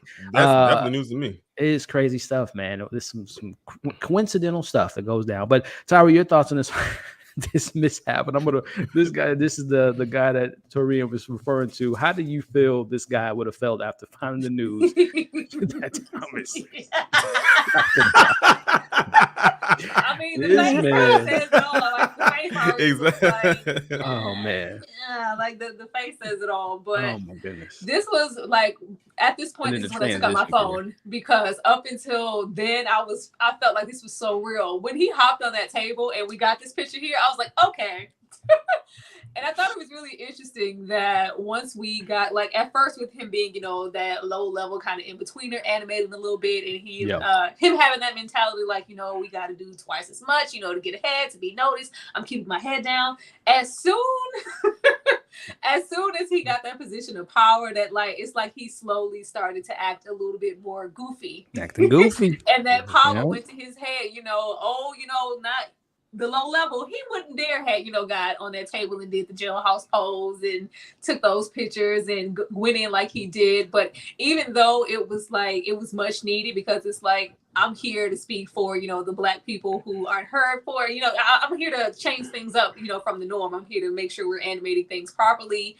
The power already had started to go to his head at that point, to where he felt like, I can hop up on the table, I can hit these poses, I can tell people to, draw a dap 1,000 times. I can do that because I'm in this position. But even though it was great, you do see him once that eye cocked, and I was like, oh, he's getting a little goofy. I didn't correlate it with the goofy and the glove and the foot and all that stuff and the shoe at the end, but you slowly see the goofy isms pop in when he all of a sudden is in the position to control everything, and they have to do what he says now. Oh man, B, talk to me, man. From the mishap, the voting process, the photos, the whole 9 yards, man. What got to you in this moment, my friend? Oh, I just think it was absolutely hilarious the way he is trolling all these execs. Like, yeah, bitch, I'm at the top now. Started from the bottom. It kind of reminds me of a lot of things. One, I think that Chris Rock movie Head of State with Bruh Man, and it's just so silly. At the end, he got the meat. like, yeah, you know, he dancing. That's kind of, even though Thomas wasn't doing that, that's what I'm imagining him thinking in his head as he's up on the table, you know, chunking up the dudes, you know, just rubbing it in their face. It also reminds me of Boomerang with Eddie Murphy. I know at one point in this episode they were talking about he was actually up there partying with them. Yeah. But you know, I'm just thinking about Eddie Murphy as well in that film, as how he was trying to climb that corporate ladder. And this is just kind of like an extension of that. And even when his cousin Philip got the news, he was like, man, I was crying laughing when he told me that he's now the CEO of Disney. I'm not mad at him for crying laughing. That is a pie in the sky dream that, you know, nobody would think would happen, you know. And so and when he was like, but he was smiling like, I was crying laughing. But then he took us to the office, and people were this guy's face right. This guy's face right here told it all for me. This guy's face right here was the one for me when I was laughing the hardest. Go ahead, Brad. I'm sorry. I had to you good. It was perfect, man.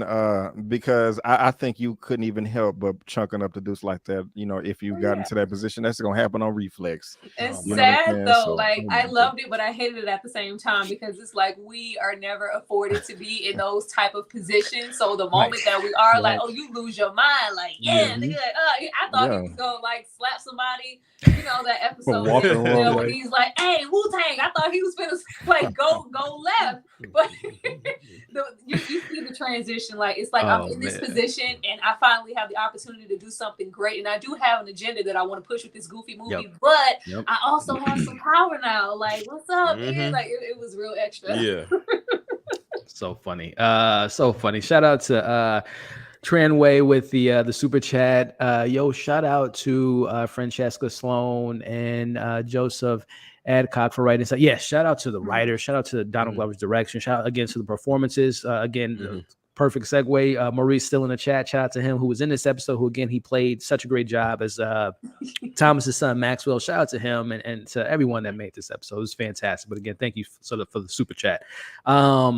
Getting back into it, starting with you, B. So now we see him in the animation room in '94.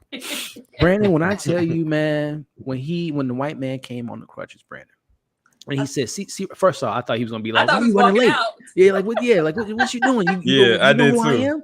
No, this is how you do it. You see my man Tom there, people. He actually did the research. He went to a cookout, got his ass beat, but he learned I'm just curious, Brandon, what did Tom say at that barbecue, bro? To get his ass beat. Like, probably like, "What's up, my niggas?" or something like that. You know, trying to dap somebody up, and you know he got. I can only imagine. But besides all that, though, while it was amazing, man, just the production of that whole scene of them recreating a 90s era with all the costumes, the hairstyles. I mean, even if you go back, I'm sure some of the props, they probably got one of those overhead projectors in there. You know what I'm saying? And I mean, they really hit it, you know, just as far as the whole costume design and all that, you know, like I thought it was real, and it's kind of scary that they can just trick you like this to make you think that they can just easily fake a documentary, you know, like this, and you know, on top of these actors, you know, doing such a great job. But yeah, man, that was funny. I do want to know what our boy said at the barbecue. He sold it with the crutches and all that. I mean, this was probably one of the best scenes out the whole episode, because it was just so authentic. But yeah, I loved it. It was perfect.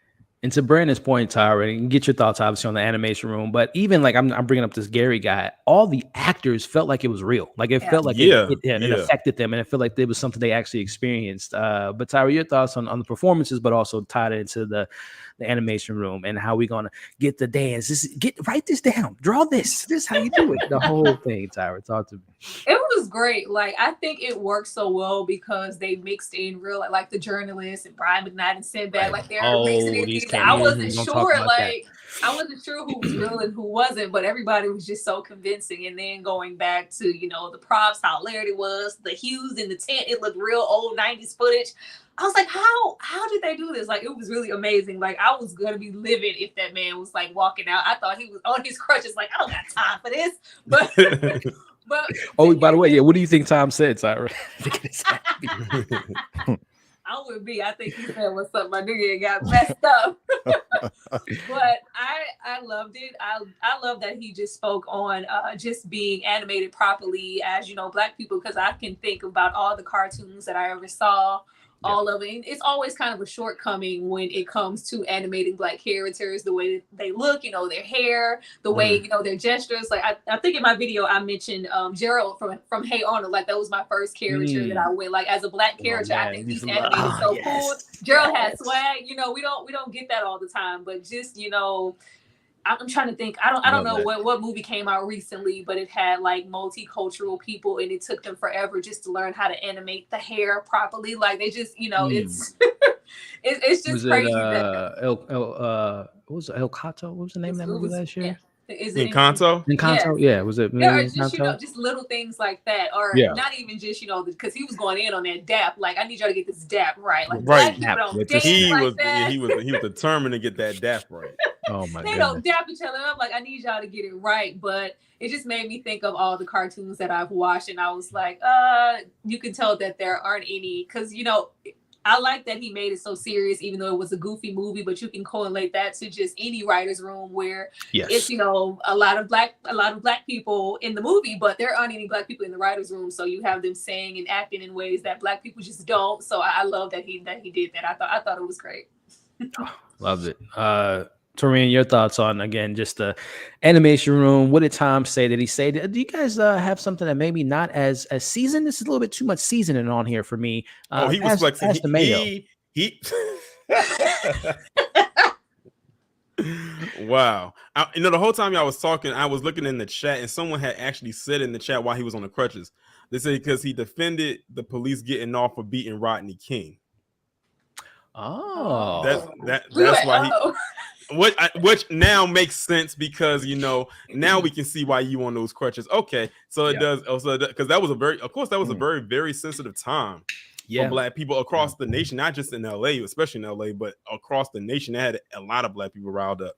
But this scene right here, along with what happened before and even what's starting to happen after. Like I said, this part right here was more the comedy portion of the entire episode. Like it was nothing but nonstop laughs. But this part to the point where I almost forgot what was starting to happen because I was laughing too hard that I was starting to lose my train of thought. I'm like, what am I watching? It's because it went through like so many cycles up to this point. Right. But I'm still laughing at it right now. I gotta bring this up here too. Go ahead. I'm sorry. Go ahead, Tori. I got a picture for y'all to get your thoughts. Better not be who ordered the white rice. Oh, we're gonna get to that. That is the funniest quote I've heard all year. But are we still talking about the regular time, right? See what happened? Well, I'm gonna toss this to you, Tyree. I think the biggest question a lot of us had, maybe growing up or even to this very date, is why the hell was Mickey, a Goofy allowing him to treat that dog like that, knowing that Goofy. And by the way, the debate that Goofy's a cow versus a dog, he's a dog, y'all. Let's just nip that in the bug. Some people, I never would have thought Goofy was a cow. He's a dog. But the question, and even the deeper meaning, Tyrone, as far as like allowing Black people to treat other Black people like that, and him walking Pluto, this dog. This your thoughts on a dog walking a dog. Dog walking a dog. And that's one of the things you never really think about. You never really go that deep into it in this episode. It definitely, spoke onto that. It's like, wow, like this episode had a lot of lean back in your seat moments, like, and just let you just ponder on what you were seeing. Like I almost had to lean back right now just seeing this picture. But it's one of those things you don't think about because you don't question it, because as a child you're looking at it and you're being entertained and you think it's funny. Even some adults back then, I'm sure, probably didn't catch it either. But now, because the discussion is there and it's presented itself, it makes you sit there and wonder, like, wow, you did have a dog walking another dog. Tyrone, was this you this episode, bro? Was this? That was the personification of me on this episode in various parts and multiple times, not just in one space, but in multiple times. But Tyra, dogs walking dogs, taking more into the context of what they're putting out there for us to see. Your thoughts on just kind of the revelation that Mickey was doing some dirty stuff back then. Oh, we know Mickey was doing some dirty stuff. If you go back and look at that, you know, mouse. Walt was on some other stuff, and it just correlates as to how Goofy has been.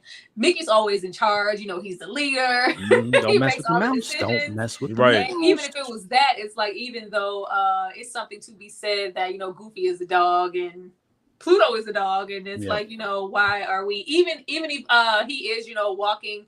Goofy looked at Pluto as, you know, it's friendship. Like, this is, you know, man's best friend. He treated him some type of way. But when you look at, you know, how Mickey was treating him in the episode and dragging him around, it's like, why, if, you know, we're both dogs or whatever, why would he allow him to drag him around? It's just like, well, why would anybody allow another black person to, you know, drag another black person? Like, it was, it was a lot of lean back. I'm gonna start using that. It was a lot of lean back in your seat moments because I was like, oh gosh, like, and I can remember that. I remember as a child, like looking at like Disney stuff or just going. I was always confused as to why Goofy was it because I always knew Goofy was a dog, but I'm like, how is he a dog and he has a pet dog? Like, why don't they both talk? You know, just being an extra kid.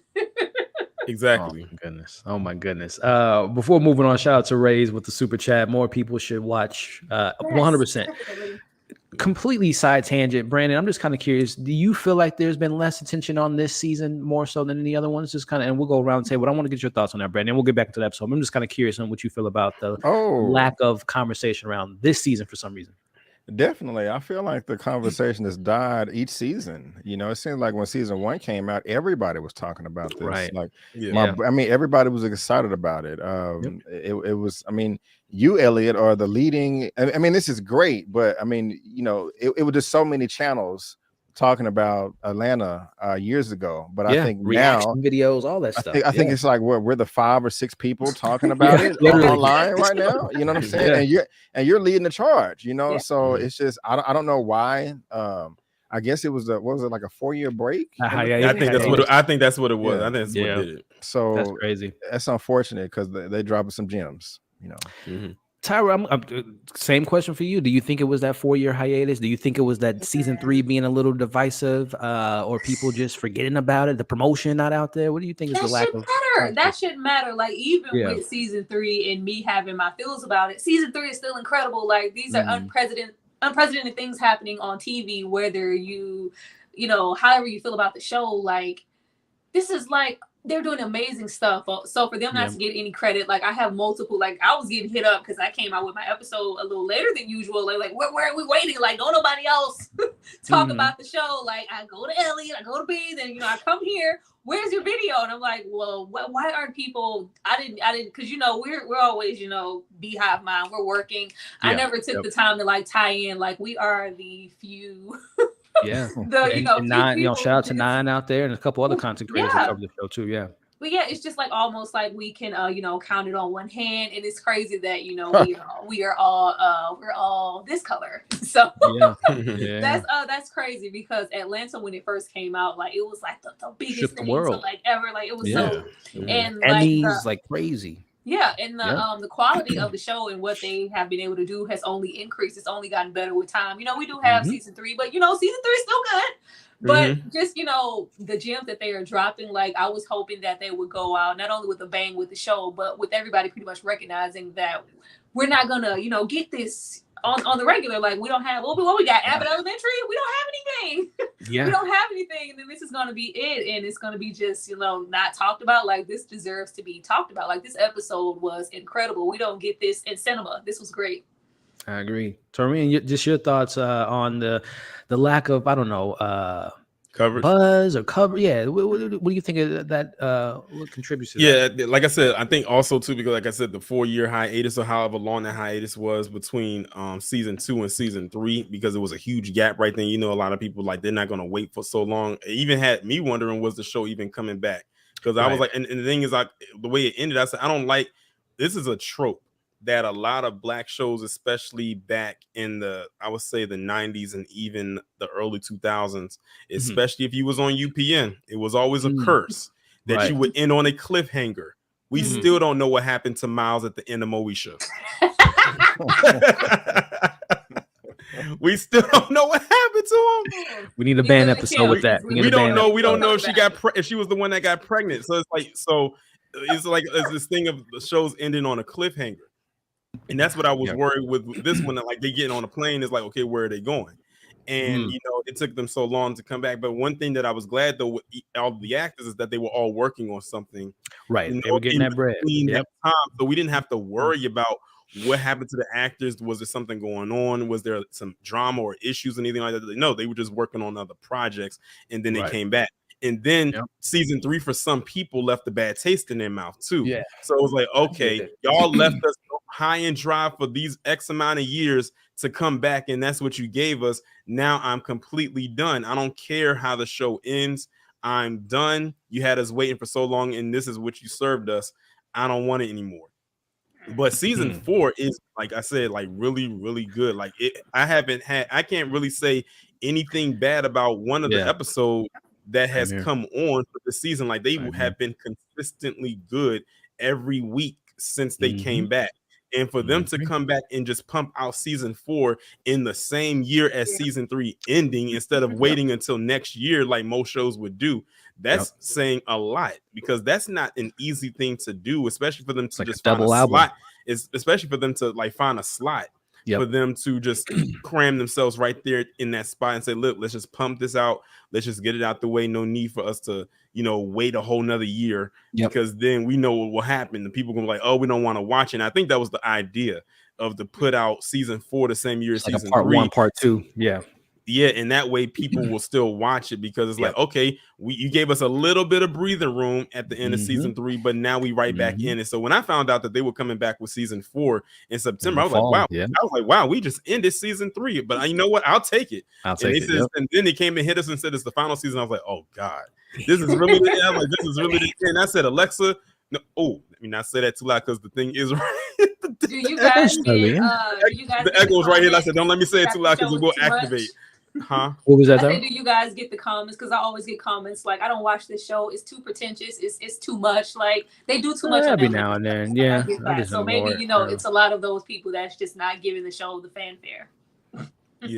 Yeah, and I think sometimes some people, and I'm not going to speak for everyone, but I think sometimes people don't like to think when watching TV, and we know Atlanta is definitely very thought provoking, and it's like, because and to be fair too, sometimes they have very deep cuts, like this whole episode. If you don't know what the Goofy movie is, I don't know if you'll even appreciate the episode. So sometimes what's wrong with you? Acquired taste. So you must have been living under a rock. Yeah, but shout out to Race with a great question. I love how to pivot it over to that. But getting back into the episode, Brandon, I want to get your thoughts on, now we get the birth of the blackest movie ever made, Brandon. That is the Goofy movie. And in particularly when they brought up the correlations, and this Tarmir touched on it earlier, and just like it makes you realize, and you sit there thinking like, I never even thought about that. From the film touched on black fatherhood, low income, segregation, fear of going to jail, single parenting, the cheese within the black community. Brandon. Oh yeah. The cheese with I watched the movie that same day with Bobby, who was eating all the cheese in that movie, played by voiced by Pauly Shore. Brandon, did that moment when you just sitting there thinking like, I can never watch the Goofy movie like I used to back in the day. It has a whole new light on it. Yeah, man. I can't actually wait to watch it again. I think I'm gonna find some time to watch it tomorrow. Yeah. I know in your video you said that you, I think, watched it immediately afterwards. I did. Or whatever. And so true story. I think I'm gonna do that too. But when you think about it, you know, this Goofy movie was released in '95, and this was the first animated movie that actually made sense or related to real life. You know, we're not getting married in castles to beasts, and we're not all lions living in a safari or under the sea with mermaids. But a lot of us know our parents, our mom and dad, and kind of, well, I mean, I didn't struggle, but some people do, and just that bond they had, we never got anything like this before. And so for it to be related to black people, I don't think it actually was when it was made, but now we're going to look at it through that lens. I think is genius. And even though I still want to touch on the dog walking the dog thing. Go for it. A perfect combination of being serious and funny, at the same time, because it is an eye opener. You brought up the lovely meme, and I was just like, damn, that's crazy. I didn't even look at it that way. And like when we started this live discussion, I never really looked at Goofy as black, and I never looked at really Mickey as white. But now I see it, and it's kind of sad and frustrating how I don't even know if it's intentional, but Disney is Disney, and so maybe thanks Donald Glover for pulling back the shade and opening us up to the Matrix or whatever. But I didn't look at it that way until now. And that's the serious part. But the funny part of it was just their reactions of him saying that, like, what do you mean? What the hell are you talking about? Right, these are just cartoons. What do you putting a white boy in my movie? This is a mouse. And to be honest with you, I would be more with him. Like, why are you digging so deep? You know what I'm saying? Like, my goodness gracious. But I perfect combination of funny and goofy. I mean, funny and serious at the same time. But yeah, the whole economic deprivation and single parent homes and the cheese, because we do like cheese, we do on our salads, everything. Whenever I would see that cheese whiz bottle, I always thought of that character from a Goofy movie. He was always the first character that popped into my mind. So yeah, all that was brilliant, man. It was brilliant. And just to kind of open up. I'm sorry. Just real quick. We had 204 people watching right now. I think we got up to 216, but we only have 127 thumbs up. Oh wow! So if we can get 200 thumbs up to kind of match, it would really help out Elliot a lot, man, since he's working hard, to bring us this wonderful entertainment. So just you don't got to send in a super chat if you don't want to, but a thumbs up would be great. So thumbs up, please. And not just do it for me, but do it for Thomas. Yeah, exactly. Come on now. Do the thumbs up for Thomas. I appreciate that, Brandon. Tyra, tossing it to you. And I guess Brandon said something, I guess, to kind of open up just another conversation. Do you feel like there is sometimes in media where they do kind of maybe put too many things, and particularly kid shows? I know you're a mom too, and I'm very curious on your thoughts on this. Do they put too many more adult themes and things that probably shouldn't be in kid content? How do you feel about that conversation? Man, in comparison to what we used to watch to what we get now, all day long, like I hear, like I try not to. I mean, I monitor, but I'm not on my kid. You know what my son watches. Oh yeah, Tyra is a goat of a mom. I love it. 24/7. But sometimes I just hear certain stuff, and I'm like, what the hell are they watching? And I go in, it's it's Disney, it's Nickelodeon. I'm just like, why are these things here? Like, why? And it's all disguised. I'm gonna say disguised for in the name of like, we're trying to make sure there is diversity, make sure every particular group of people has a voice. But sometimes it can be too much. Like, I just miss when cartoons were just cartoons. Like the deep dives that we just took here for a Goofy movie. You can take multiple things here now, because at least with the Goofy movie, it wasn't hitting you over the head and it wasn't intentional. Everything now is intentional, and I just feel like it's too much. Like, a lot of stuff that we go and like, I can't say that because this is your channel. Hey, go for it. Hey, this is what let's say. Like, no, that's how you feel. Some stuff should just be, left over there. Like, leave room for kids to just be kids and just enjoy animation. Like, every story doesn't have to be an agenda to incorporate other things to make kids go, outside of this choice, there's another choice. Like, no, let's just leave it alone. This is animation. Like, it doesn't have to be that. So for them to like suck cartoons dry now, I think it's terrible. Like, I don't think we should be having a discussion about Velma's sexuality. Like, it's Scooby-Doo. Like, let's just watch them solve mysteries. I think it's too much.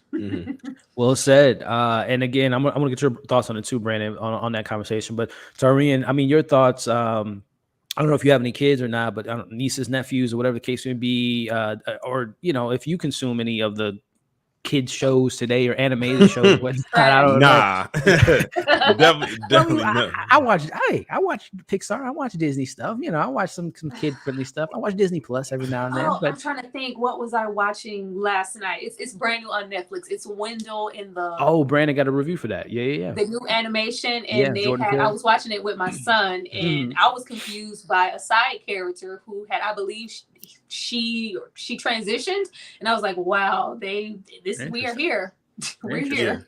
It was horrible. It was a horrible inclusion, in my opinion. Well, I'm gonna get Brandon's thoughts. But Torian, your thoughts. I don't really watch like any of the cartoons of today. I think the last cartoon that I really watched in its entirety as an adult, and it is crazy because I watched it years after when I was a teenager when it came on, was The Last Airbender. And that was that. Like, I really I really, really love that show. Like I could probably binge watch it again. Like I never watched one episode, and I was getting myself in preparation for that dumpster fire of a movie that came out. that came out. My I don't goodness, know how M. Night came back. That was never. That movie should have never been done by him. And it's so sad because the show is so good. It has a very, very good story. And it's like, if the movie was done well, it could have spawned like a saga telling the story, you know, just like it's an adaptation. Well, how in the world did you Netflix and do it better? Yeah, like it's like, how in the world did you mess that up? At that point, I was over him. I said, I don't know how this man still manages to keep a career in Hollywood after that. Like, how in the world did you mess that up? That was so cringe. That was one of the few movies I actually almost got up and walked out of. Oh, wow. And I don't ever do that. Yeah, but that one I almost did. But I said, maybe if I keep watching it, it'll get better. It just kept getting worse.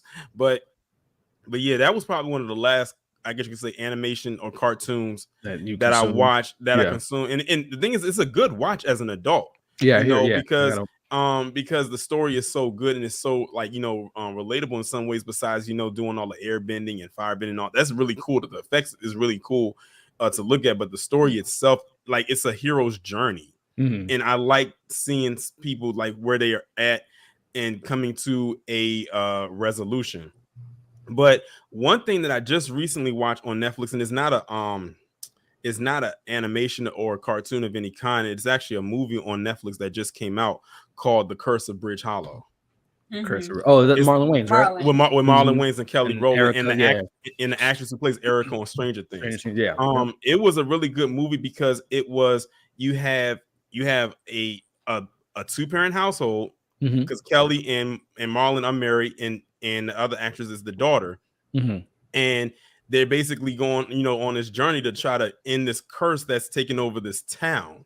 And basically Marlon and his daughter have to basically figure out this mystery. So I like that they had the dynamic there of having a father and his daughter trying to figure out how to end this curse before it consumes the town. Like, it's a really good movie, and it's a Halloween theme movie. So it has a mixture of comedy and a little bit of horror elements in there too. Because I was actually a little bit surprised by some of the stuff that they would put in there. Because in real life, if this actually happened, this would freak everybody out. Like, imagine you found something that could turn your Halloween decorations real.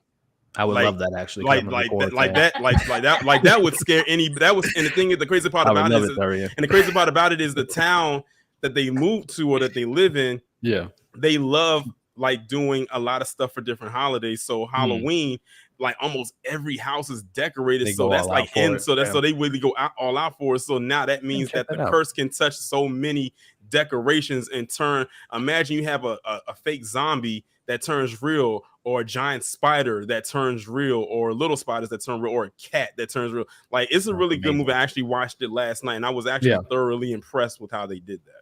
I gotta check that out. And I totally agree with you as far as the conversation about media today. But it was a comment. Here it is. Thank you, Disco. I don't know if y'all remember earlier. It was like 20 minutes ago. I was talking about Norman.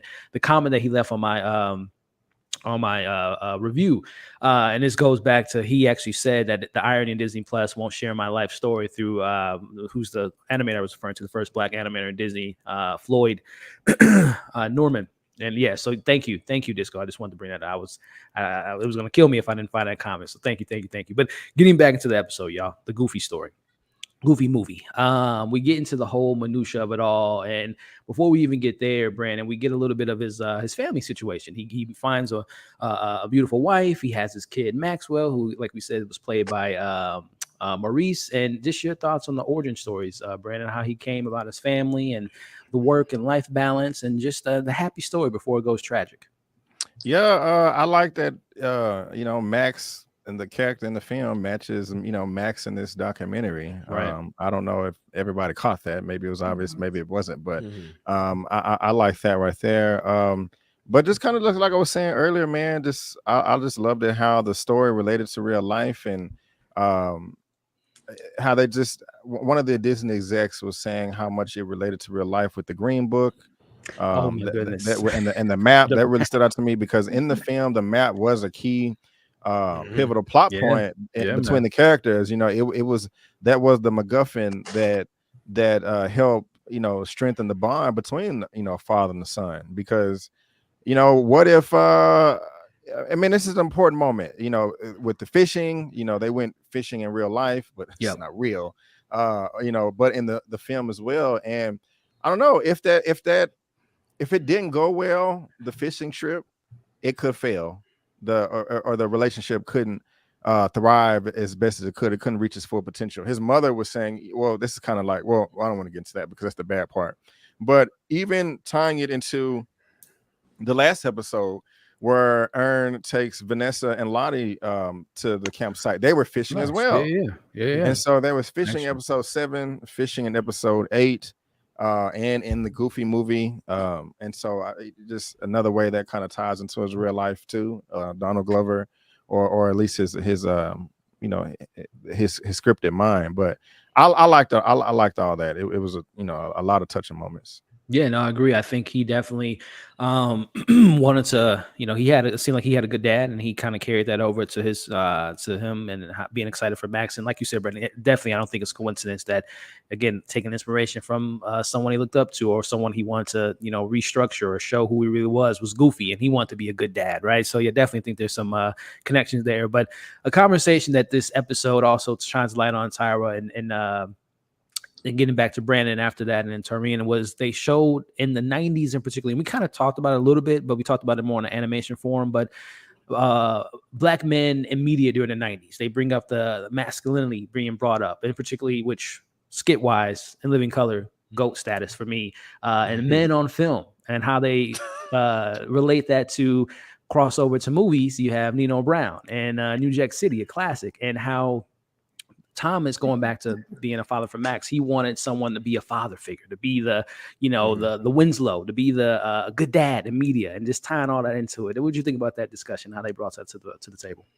I thought it was great. Like, I thought it was great. I love like, the color. It just felt so real and so seamless the way that he put it together. And of course, you know, a lot of us grew up with In Living Color, and the, you know, like we knew what it was. We didn't get to see, it was pretty much this, or you were more of the hyper masculine. So that the fact that he wanted to give, you know, like, I don't know, this imagery that we see of men in the media.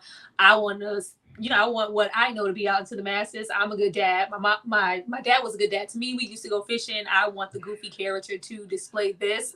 But I do see that also he starts to kind of descend a little bit the deeper that he gets into the project, because prior to him, you know, getting the CEO position, he was, you know, happily married. He's, you know, he has a really good relationship with his wife and his son.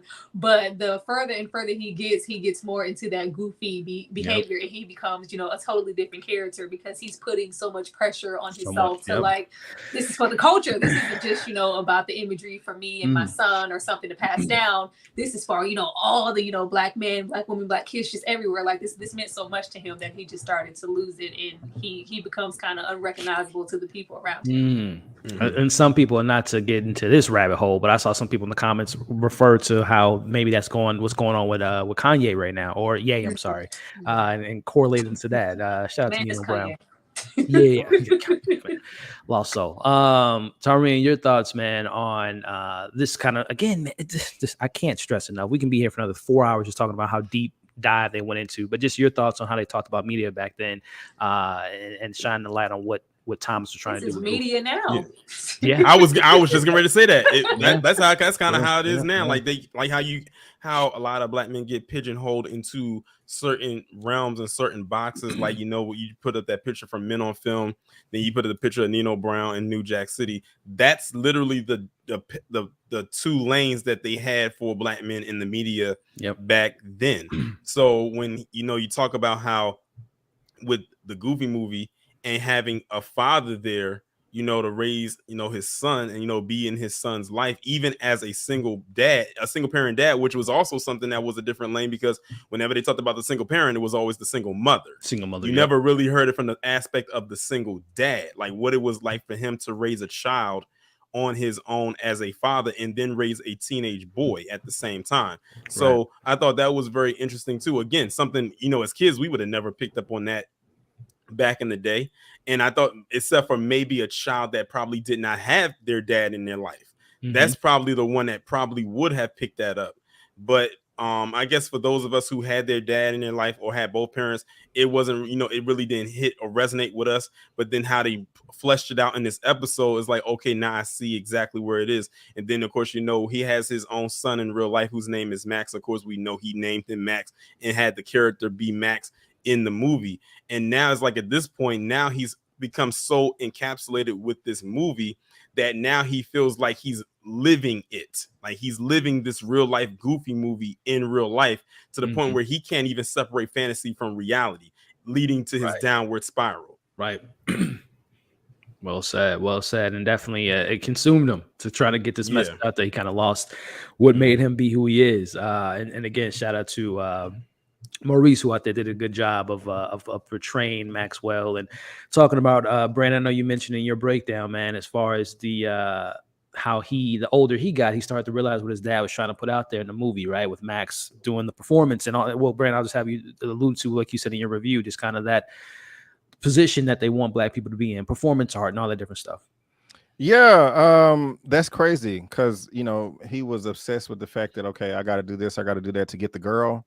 And he's swinging from the rope and high-fiving, and we don't have to do that. Right. We are much more than our physical talents, whether that's singing and dancing, and everybody wants to make it to the NBA. Be a rapper. Or be a rapper, and we're much more than that, man. We can send people, into the moon, out the solar system. We invented everything. But that's not that's not put out there, It's just these performances and theatrics, And your boy, and shout out to you in the comment section right now, man. You did a hell of a great job of portraying Max, man. Because man, I believed you. Yeah, I believed you, man. I really did. So you probably over there laughing, but yeah, man, that was another standout moment. This episode of kind of just letting us know what our full potential is, and we don't have to be pigeonholed, like you said, Torian. So only just a few things. Well said. Hey, you did your thing, man. You did your thing. Tyra, your thoughts on this kind of how Thomas was trying to put in this story and have, because I think they said earlier in the episode, the wife said that when I'm not here, make sure this movie come out for Max. Just your thoughts on that father and son connection and correlated it to Max and Goofy. It was nice. Like, first of all, like here in the young woman portraying the mom, like they just felt so authentic. Like I was so confused because I knew it wasn't real. I knew it wasn't real, but all of the emotion that they were giving, what they were saying, like all the countless behind the musics and Hollywood true stories we watched, I was like, this feels so real. But they were really doing a great job selling it. But I like the whole depiction. We don't see a lot of fatherhood on screen at all. The Goofy movie always hit for me just for that dynamic. I didn't have, a father type of relationship or anything like that. It was just me and my mother. So I thought it was great for him to feel like I want this out here, for my son to go on and be able to see what I was trying to do. But it's unfortunate that he just got so wrapped up in it, not only being for Max and it being for everybody. And it's, it just grew bigger than he could tolerate anymore. It was just too much, but it was great. It was, I don't know. I was like, are they trying to make me cry? Like, what was all this emotion? The emotions in this episode, all this emotion laughing, crying in the episode, because I'm literally feeling like this is a real person, and I'm like, oh man, I'm like, this isn't real. Why am I getting all invested? But that's just how awesome it was. So that was great. Tyrene, your thoughts on the father and son connection, man? Loved it.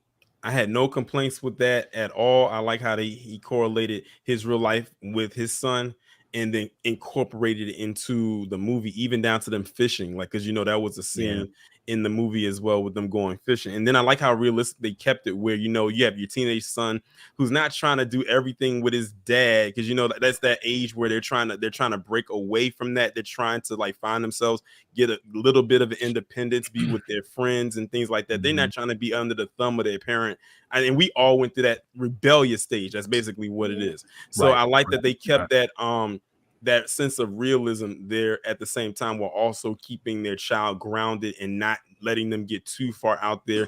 Because, you know, you always have your parents, you know, they saying we know what's best for you and everything like that, because maybe they went through that as a kid and they don't want the cycle to continue. Right. So I really did like that. And I don't know why as a kid I didn't pick up that, you know, the Goofs, because that's basically what their last names was Max Goof and Goofy Goof. Like, that's crazy. I don't know why I didn't pick up on it back then that these were black characters, because if you looked at how Max was dressed, I said that's how a lot of black teenage boys back in the day were dressing, even in the early 2000s. You know, Roxanne was fine. Like, what are you saying? Roxanne was black all day. Yeah, light skin, exactly. And she had the typical black dad that came to the door, like, "Who is you? Like, why is you at my door?" Like it almost reminds you of Bad Boys 2 with Martin and Will, Reggie. How old are you? I'm 15. 30. You look 30. You look 30. I said, I don't know why we didn't pick up on that, but you know, as kids, we don't pick that up. We just there to be entertained. But now when you look at it, it's like that is something a black dad would do, being overprotective of his daughter.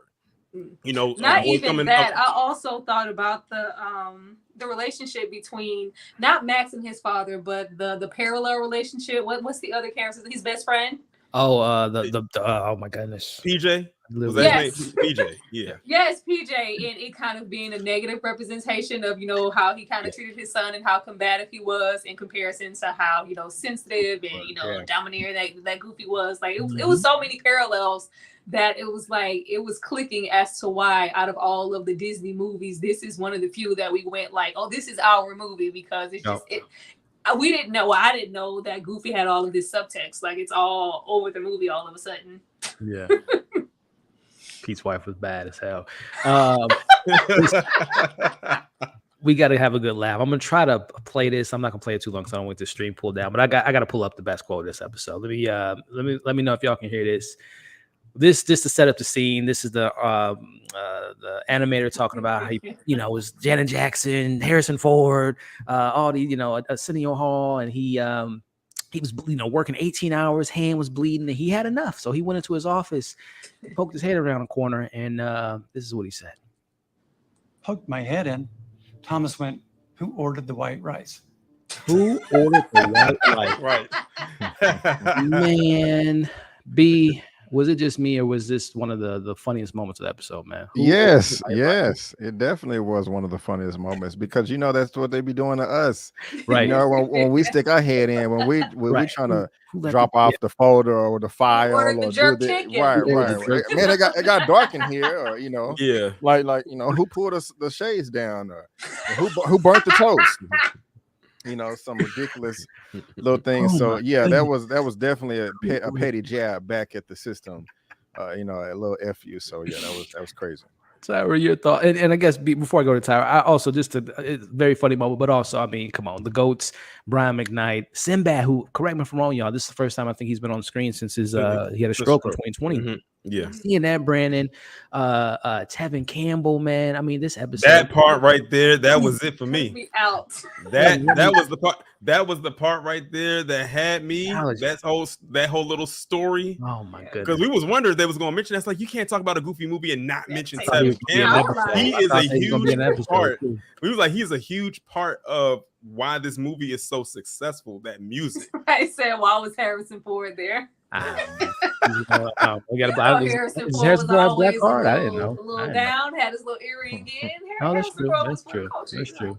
What about you, Brandon? Did you get a bit of a nostalgia shot in the arm when you saw the GOAT? Yeah, all of them. Brian McKnight, Sinbad. I was surprised. All the names that dropped too. Like, that was another highlight for me, and just kind of frustrated. Like, whoa, these people was a part of it too. Why didn't they say nothing about my new hero, Thomas? Y'all been holding this for years now. Right, like, exactly. Why don't y'all spill the beans? Brian McKnight acting his ass off right now. They really fooled us, or fooled me at least. That was the part when I thought that the episode, like this documentary, was real, when they had Sinbad and Brian McKnight, and I was like, oh, wait a minute, this is real.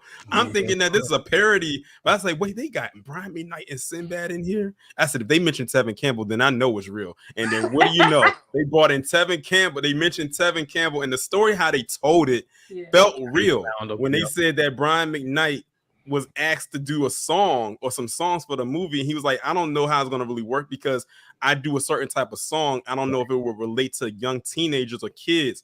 You know, my songs are more like love songs, so you know, women or grown adults. And they said, you know what? There was this singer that has this, this song out called "Can We Talk," and his name is Tevin Campbell. And when they played that clip, I know everybody on this panel in that chat started singing their hearts out. But Can We Talk?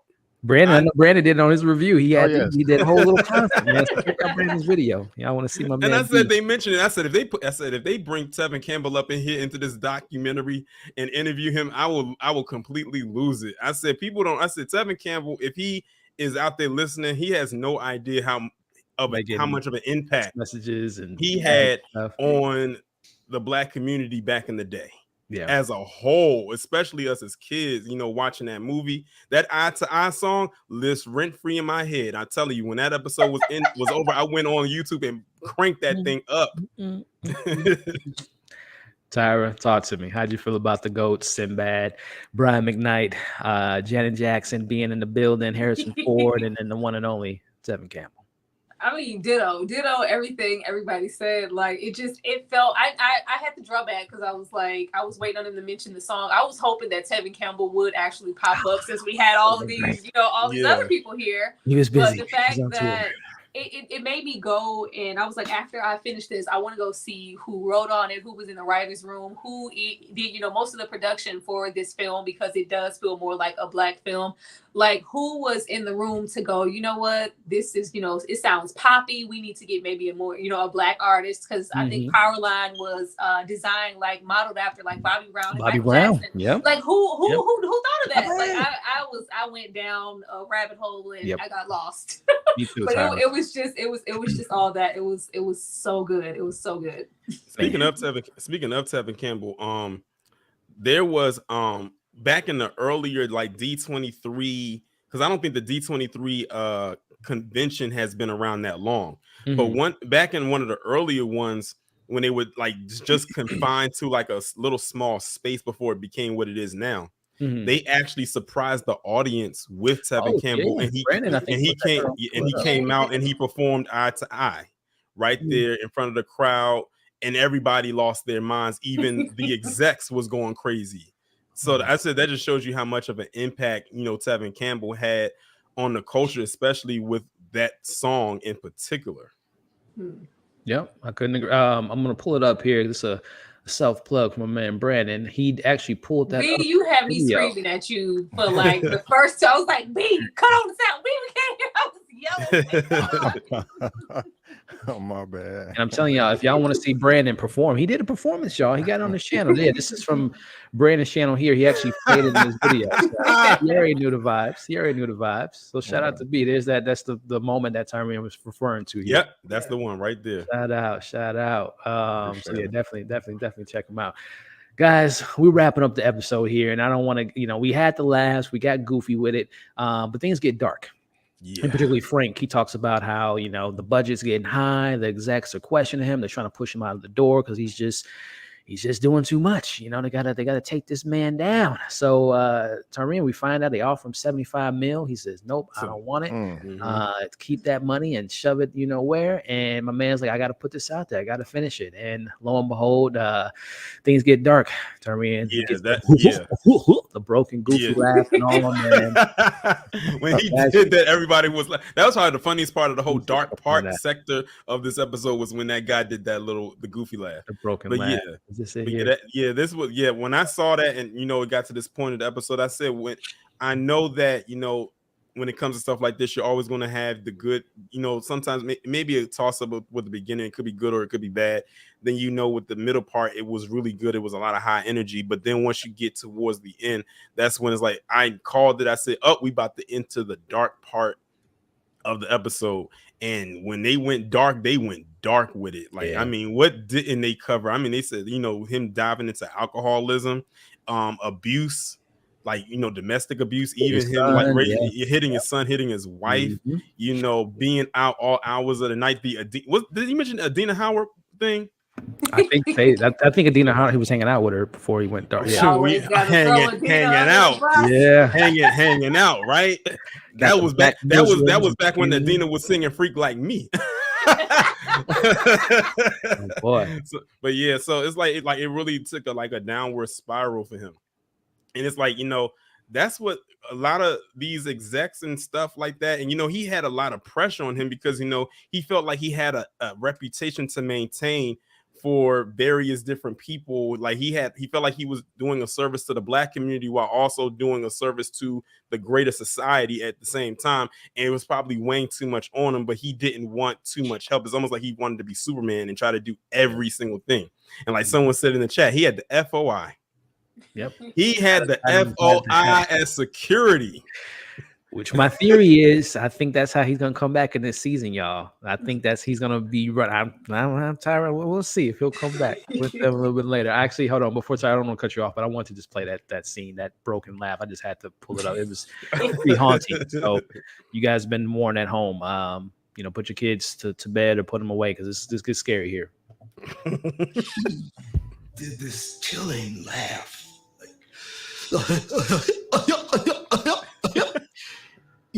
Like Goofy. That's scary. Broken. Goofy broken laugh, y'all. But go ahead, Tyrene. I just had to bring that up. No, you got it. You got it. Scary. Tyra, your thoughts on how things kind of shifted? Yet again, we had so many emotions this episode: laughing, crying, getting dark, learning more things. How'd you feel about this kind of dark, tragic end to Thomas's life? I already knew where we were going because I kept waiting. I was like, I know what kind. We watched enough, docs to go, and we don't hear from the person it's about at some point in time. Normally they're gone. So I was waiting for them to get there. But how dark it went, I was like, whoa. Now we're talking, now we getting all diving off into Hollywood. I started thinking about Martin running around the street, talking about they're trying to kill me. Yeah. They out to get me. I thought about like that too. Dave Chappelle running away from that, that 50 minutes. Like it was when he said, like, I'm packing around this gun, so they don't know who they messing with. I was like, okay, I know where we are now. Yeah. I know where we are now. But just that whole aspect of feeling the walls closing in and feeling like, I feel like they're out to get me. And who's to say, they weren't. Like, he did not want to step down. He did not want to step down. So that added a whole nother layer to the whole disappearance and, never finding them. It was a whole lot. But just to see how he just kind of almost descended into madness. I'm like, how did we fit alcoholism, abuse, being unfaithful, mental illness, all in like 30 minutes? Like, how did y'all manage to bring up all of these things? Like, it was dope. But you just see him kind of succumb to the pressure, all while still being like braggadocious about everything. We hear about, maybe he was bragging and feeling the pressure to incorporate. I think they were talking about gangs and different, like, are you going to put this there? We want to be represented here too. And just feeling like this is the only opportunity I have to do so many things. Like, and just to think about it is crazy because it's like, how are you going to talk about the Jim Crow South, talk about the Green Book, talk about Black exceptionalism, talk about, you were supposed to be traveling to find Huey Newton's throne. Like that's crazy. Like we would never get these things in a freaking Goofy movie. But the fact that he was like, I don't care what this is. This is my opportunity. Like, these are things I want to speak on, for my people. Right. I'm going to do it. I'm going to put it all here. But the fact that he did all of that for it to, like, you really thought we were going to let you put this out there to the masses. Like, are you crazy? Mm-hmm. Like, for it to all just kind of be for nothing. That was crazy. But it was, it got really dark. I think it got dark towards when they showed the last footage or the video that he made. And you kind of see just how, and he's like, singing Powerline, and he's like, I just gotta finish it. Like he's lost it. And I think we even hear the mom and dad talk about him, talking to himself. Like he was like completely out of it. So it got kind of tragic. It did. and him being, and also too, he wanted to have in there where they get pulled over by the pigs. Yes. I was just about to bring that up. And shout out to Swagley. That's actually where I'm going at it with Swagley. I think he might be running some things if we do see him again, especially if y'all remember a certain shot in the trailer. But yeah, Tyrone, this is Brandon, tossing it to you, man. It's very kind of, for those that are familiar with the alternate ending with we talked about Jordan Peele earlier. Get Out was supposed to have a much different ending than what we got, which was the cops was going to actually not kill him, but they were going to arrest him and put him in jail. But Brandon, man, this is what broke the camel's back. They switched the ending. They put the Bigfoot in the film instead of, for, as Tyra mentioned, the throne and all this stuff. Man, this is what did it for him. Yeah, all of this was horrible, man. It was scary, and that's an understatement. Even going back to the goofy laugh, I think I may have even almost started crying, And as Tyra mentioned before, they brought the tape, and that this is the last time we've seen Thomas James Washington before he disappeared. It was just a cone of silence that came over the whole episode of documentary as they put the title card up there. They just really let that sink in. The performances by his cousin and the other animator, the producer in the background, just saying, hey, how do you feel like his death was an accident? He's like, next question, very, very authentic, And while I do appreciate the idea of them putting something like this so tragic in a cartoon, even I would say that's just too much to have Goofy shot. Like, we just came from Beauty and the Beast and the Lion King, and you're gonna shoot a cartoon, like, oh my God, right? And I only imagine how violated you would have to feel to where you put so much passion into a project just to find out that your subordinates have been working on it behind your back, and just like your vision is a fantasy, just like Bigfoot, and there's nothing you can do about it. And that just goes to show, like, I mean, it's really difficult to turn down $75 million. You really have to feel you had to really be 10 toes down, in your beliefs and your ideology to turn down $75 million during that time too, in the 90s. Exactly. That's a 90s. So it's even more money, but it's like, even you climb up the corporate ladder, you reach the highest position in the company over one of the largest companies in the world, but you feel alone. You have nobody to go to. You have no outlets. If a white man makes it that high, of course, they can, go to the grocery store and meet 7 other billionaires. But right. Thomas, even if people are supportive, nobody can relate to what he's going through and all the microaggressions in the office, because that is going to I can just only imagine what we did not see in this documentary, because it was only 37 minutes. Right. He was being taunted throughout the day, every day. Probably had black toilet tissue in the bathroom or something. Who knows? But it was really scary, man.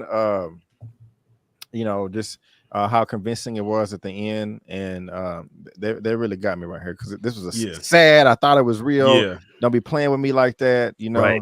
But yeah, it was a perfect ending. In that scene right there, I thought because when they said they only had that footage of him, like, the spine of him, that was the last time they saw him. I thought they were gonna do was he was gonna walk off screen and you gonna hear a gunshot. Yep, that's what I thought. I said I thought they were gonna same frame, and he's seen it a million times. Yeah. I thought that's what they were going to do, and you would have, like, the camera's just right there, just quiet, and pop, and that's what you would have heard, that he blew his brains out or something like that. Well, a part that was sad for me was when they finally screened the movie, like they finally premiered it to audiences, and he went in there and he sat and he watched it. And one of the animators was telling the audience how he got up and he walked out before the movie was over because it wasn't his vision. So he said all he did was he got up, because he said he was sitting next to me. He got up and walked out. He didn't say anything. He didn't say bye. He didn't say see you later. He just got up and had this look on his face and walked out of the theater, and that was the last time I saw him. And I was like, that. I said it's so sad, because it's like he probably didn't realize how radical he was going with his vision, but he just knew that this is what he wanted to do, and the fact that it didn't come to fruition like he wanted it to, that was enough for him to say, okay, this is the end. There's really I cannot get any higher than this. They're not going to allow me to come back. This is going to be the only movie I'm going to be able to ever make. Will probably never get to this point ever again if I ever try to work another film or go to like another studio. Like, they probably have already blackballed me. Like, where am I going to go? This is probably the end right here. Like, they literally offered him $75 million to just leave. Yep. They just said, here's $75 million. Just go away. Do not come back. Don't anything. But that's the thing, like I said, if he was to leave and take that $75 million, where was he going to go? Like, you can tell to him the money didn't matter. He just wanted to do his thing. And the fact that he felt like they were shutting the gate down on him and kicking him out of the castle, so to speak, speaking of Disney, that like he had nowhere else to go. He felt like a nomad. He couldn't go home to his family because that pretty much was dead in the water between him and his wife, or probably ex-wife at this point. It was over. Like he had nothing left to live for at this point. This was his life. Like I said, when you become so encapsulated into your work like that it starts to become you. And I think that's a bigger lesson, is how people get so wrapped up into their business life that they really don't have time to separate the two, the business and the personal, and it becomes so much for them that they can't handle it. So in order to get rid of everything or anything dark in their life, they feel like having to take themselves out is the best way. Yeah. And then as on the screen now, they show the gloves and they show the shoes. They just give us a little bit of like a tragic ending there. And again, I think he's out there somewhere, Brandon and Tyrion. I think we're going to see him again, hopefully. But overall, wrapping it up, excellent episode. Brandon, any final thoughts, man, on this? And I guess while you do that, I'm going to see if they have the synopsis for next week. But any final thoughts? Definitely. My final thoughts, man, it just I loved it, man. They just did a great job overall. I'm blown away, and I think everybody involved should be proud of themselves. Yeah. What about you? This was a solid 10 episode for me. I have no complaints about this episode. Like the fact that they did it in a documentary style and had us believing that this guy was real. Had people Googling to see if he was a real person, and he wasn't. I was like, they did a really good job with the writing, the pacing, the theme, the story, how they took a book that was written that turned into a movie, and then took a Disney movie that us as kids love as kids and even love as adults, and turned it into something to dissect when it was something you didn't think could be dissected. Was simply, mind blowing. That's genius level creativity right there. Not everyone can pull that off. Nope. Tyra's back. She's back, y'all. Goofy tried to get her. The mouse tried to get her. I can't even sit here with a straight face. My son just got the stool and hit the breaker and said he was an electrician. Like, get away from the breaker. He cut off everything. But I'm back though. Oh, that's hilarious. That is. Tyra, we're wrapping up that. We're talking about the tragedies and whatnot. If you want to combine your thoughts on the ending, and then also just any final thoughts of this episode.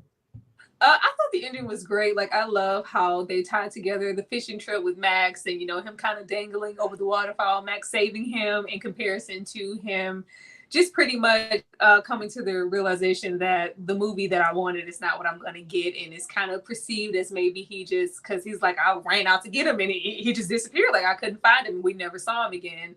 But we see all of these things at the crime scene. And I'm assuming like it could be like a double meaning.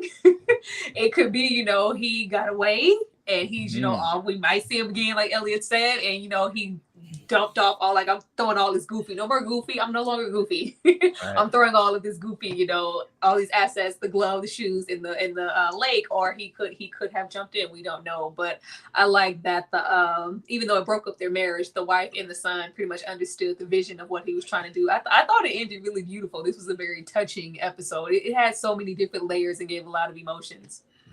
I agree. And before we wrap it up, I just wanted to bring up here, because we did it last week, and I figure we do the same this week because we're not going to get a trailer. But here's the brief synopsis to look forward to. So next week's episode 9, is Andrew Wyeth, Alfred's World. I think Andrew Wyeth, I think that's a painter, if I'm not mistaken, from when I went to school for art back in the day, way back. So I think he's a painter. And the synopsis is an observation how people are always making paperboy go through something. So before we wrap up, Tyra, any thoughts on what this can mean? Is Paperboy going to be out next week? Are we going to get into his world? I mean, I feel like we have, though. I don't know what that means. I mean, not that I love Paperboy. Like, I love Al and all of the stories and the journeys but we have had, Al like pretty heavy throughout the season. I feel like just to see where he is mentally, I was really hoping that we would get some Darius, but maybe, Darius would be there along for the ride and they'll tie that together. But you know how people always have Al going. I'm just thinking of all of the opportunists, constantly, hook me up. People in Al's face, his whole disposition with his career and the life. Like I I want to see where Al is going to end up and how he's going to take on his discontent with everything. But I do want to, I want some Darius. Like, they going to give us some Darius? Well, hopefully, I mean, maybe Darius is going to be this Alfred Wyeth guy who, like I said, he is an artist, and I don't know the significance of his artwork. We'll probably look it up as the episode drops. But yeah, B, your thoughts on next week's episode, and it seems like it's going to be a very Al-centric episode. I think Andrew Wyatt is going to be like Mr. Chocolate's brother or something. I'm teasing. I have no idea. Honestly, I would rather see Al more than Darius. Yeah. But I just want to be surprised, man. I just want to be surprised. I can't imagine this episode is going to be weak. I think it's going to be another banger. Yeah. It may not be as good, but that's fine. But they got to finish strong. We got 2 episodes left, so I think it's going to be great. Tyrone, any final thoughts on next week's episode and what you hope? I have no clue. Listen, we thought this week's episode was going to be a Darius episode, and we was way off base with this one, but we weren't. But we weren't dissatisfied either. Like, we like what they did. So I don't even want to try and guess. I'm just let Thursday hit and see what they're going to talk about. We clearly see that it is going to feature Paperboy though, because he is in a synopsis. So it's definitely going to be centered around him. What will throw me for a loop is if they centered the episode around him and he's not in the episode and he's just referenced.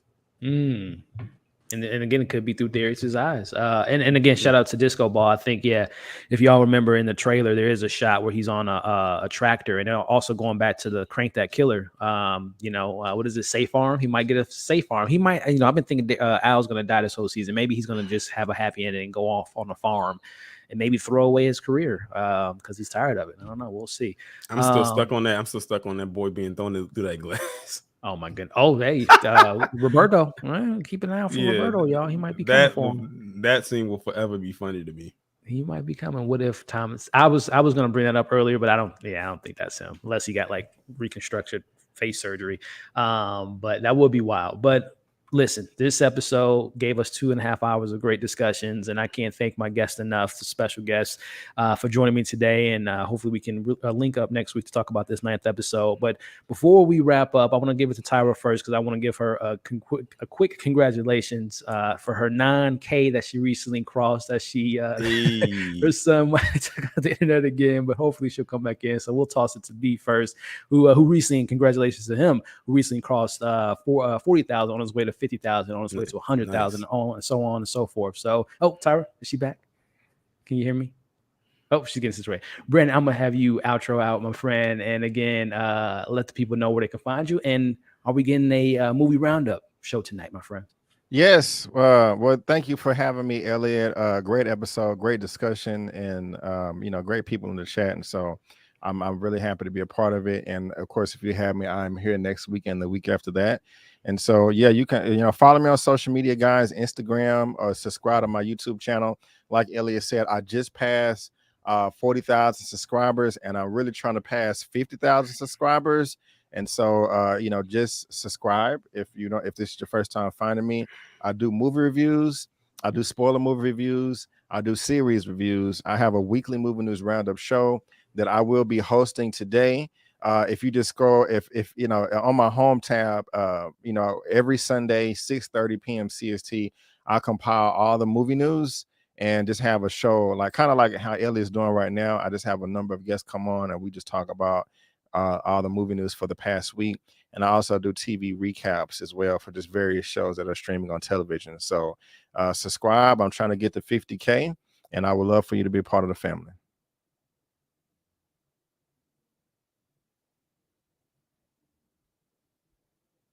But tossing, we got her back. Tyra in the building. Want to again thank you, Tyra, so much for coming on. And I don't know if you heard or not, but congratulations to you on that 9K, and 10K is right up the street. 10K is right up the street. Tyra. It's hard work. I'm tired. You're doing your thing, but why don't you let the people at home know where they can find you and what's next on Struggle TV Reviews? Oh man, it's so much. Please follow me on Instagram. I try to post there frequently. I try to be funny. Everybody got me thinking I'm a comedian now. now, so I'm like sketched down. Y'all, she's hilarious. On everything. Facts. But I just recently posted my Menace to Society throwback. I have Cooley High coming up next week.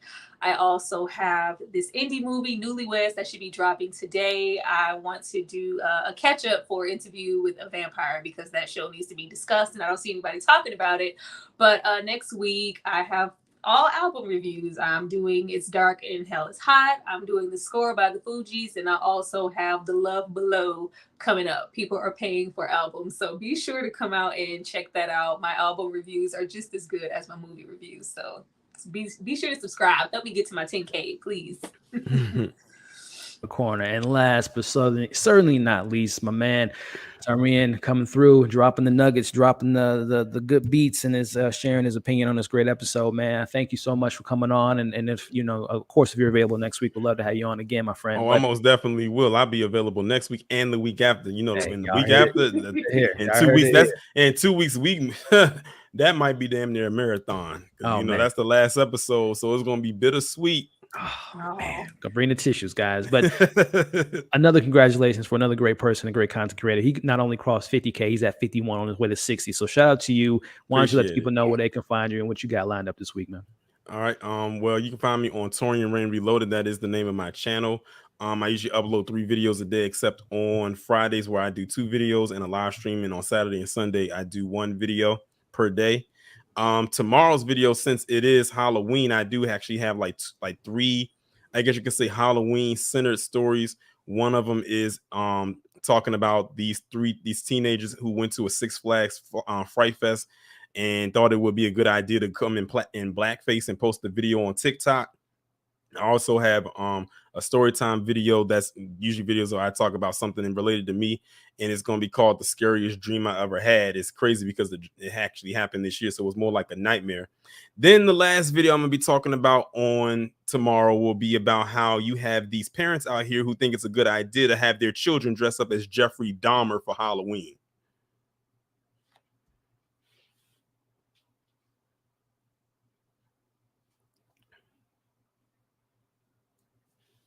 This video's up. Every one of these content creators, their information will be found in the description.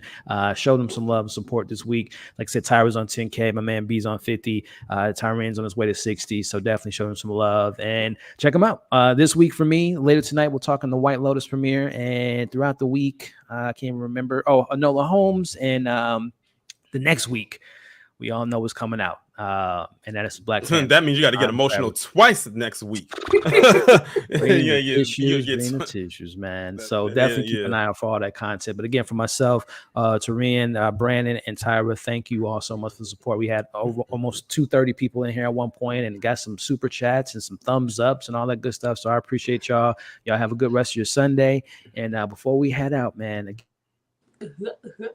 again, pull one out. She did it. She did it. Oh, but she did it though. She did it. I missed it. She did it. Yeah, she did. You didn't hear it. You didn't hear it. I didn't hear it. Hold on. Wait a second. Can you replay? Can I hear that again at least for him, Tyra? Come on now. All right, just because you put Thomas Washington in my face with the jailhouse pose. There you go. You can't top that. We got to go on that note. Y'all be easy. All right.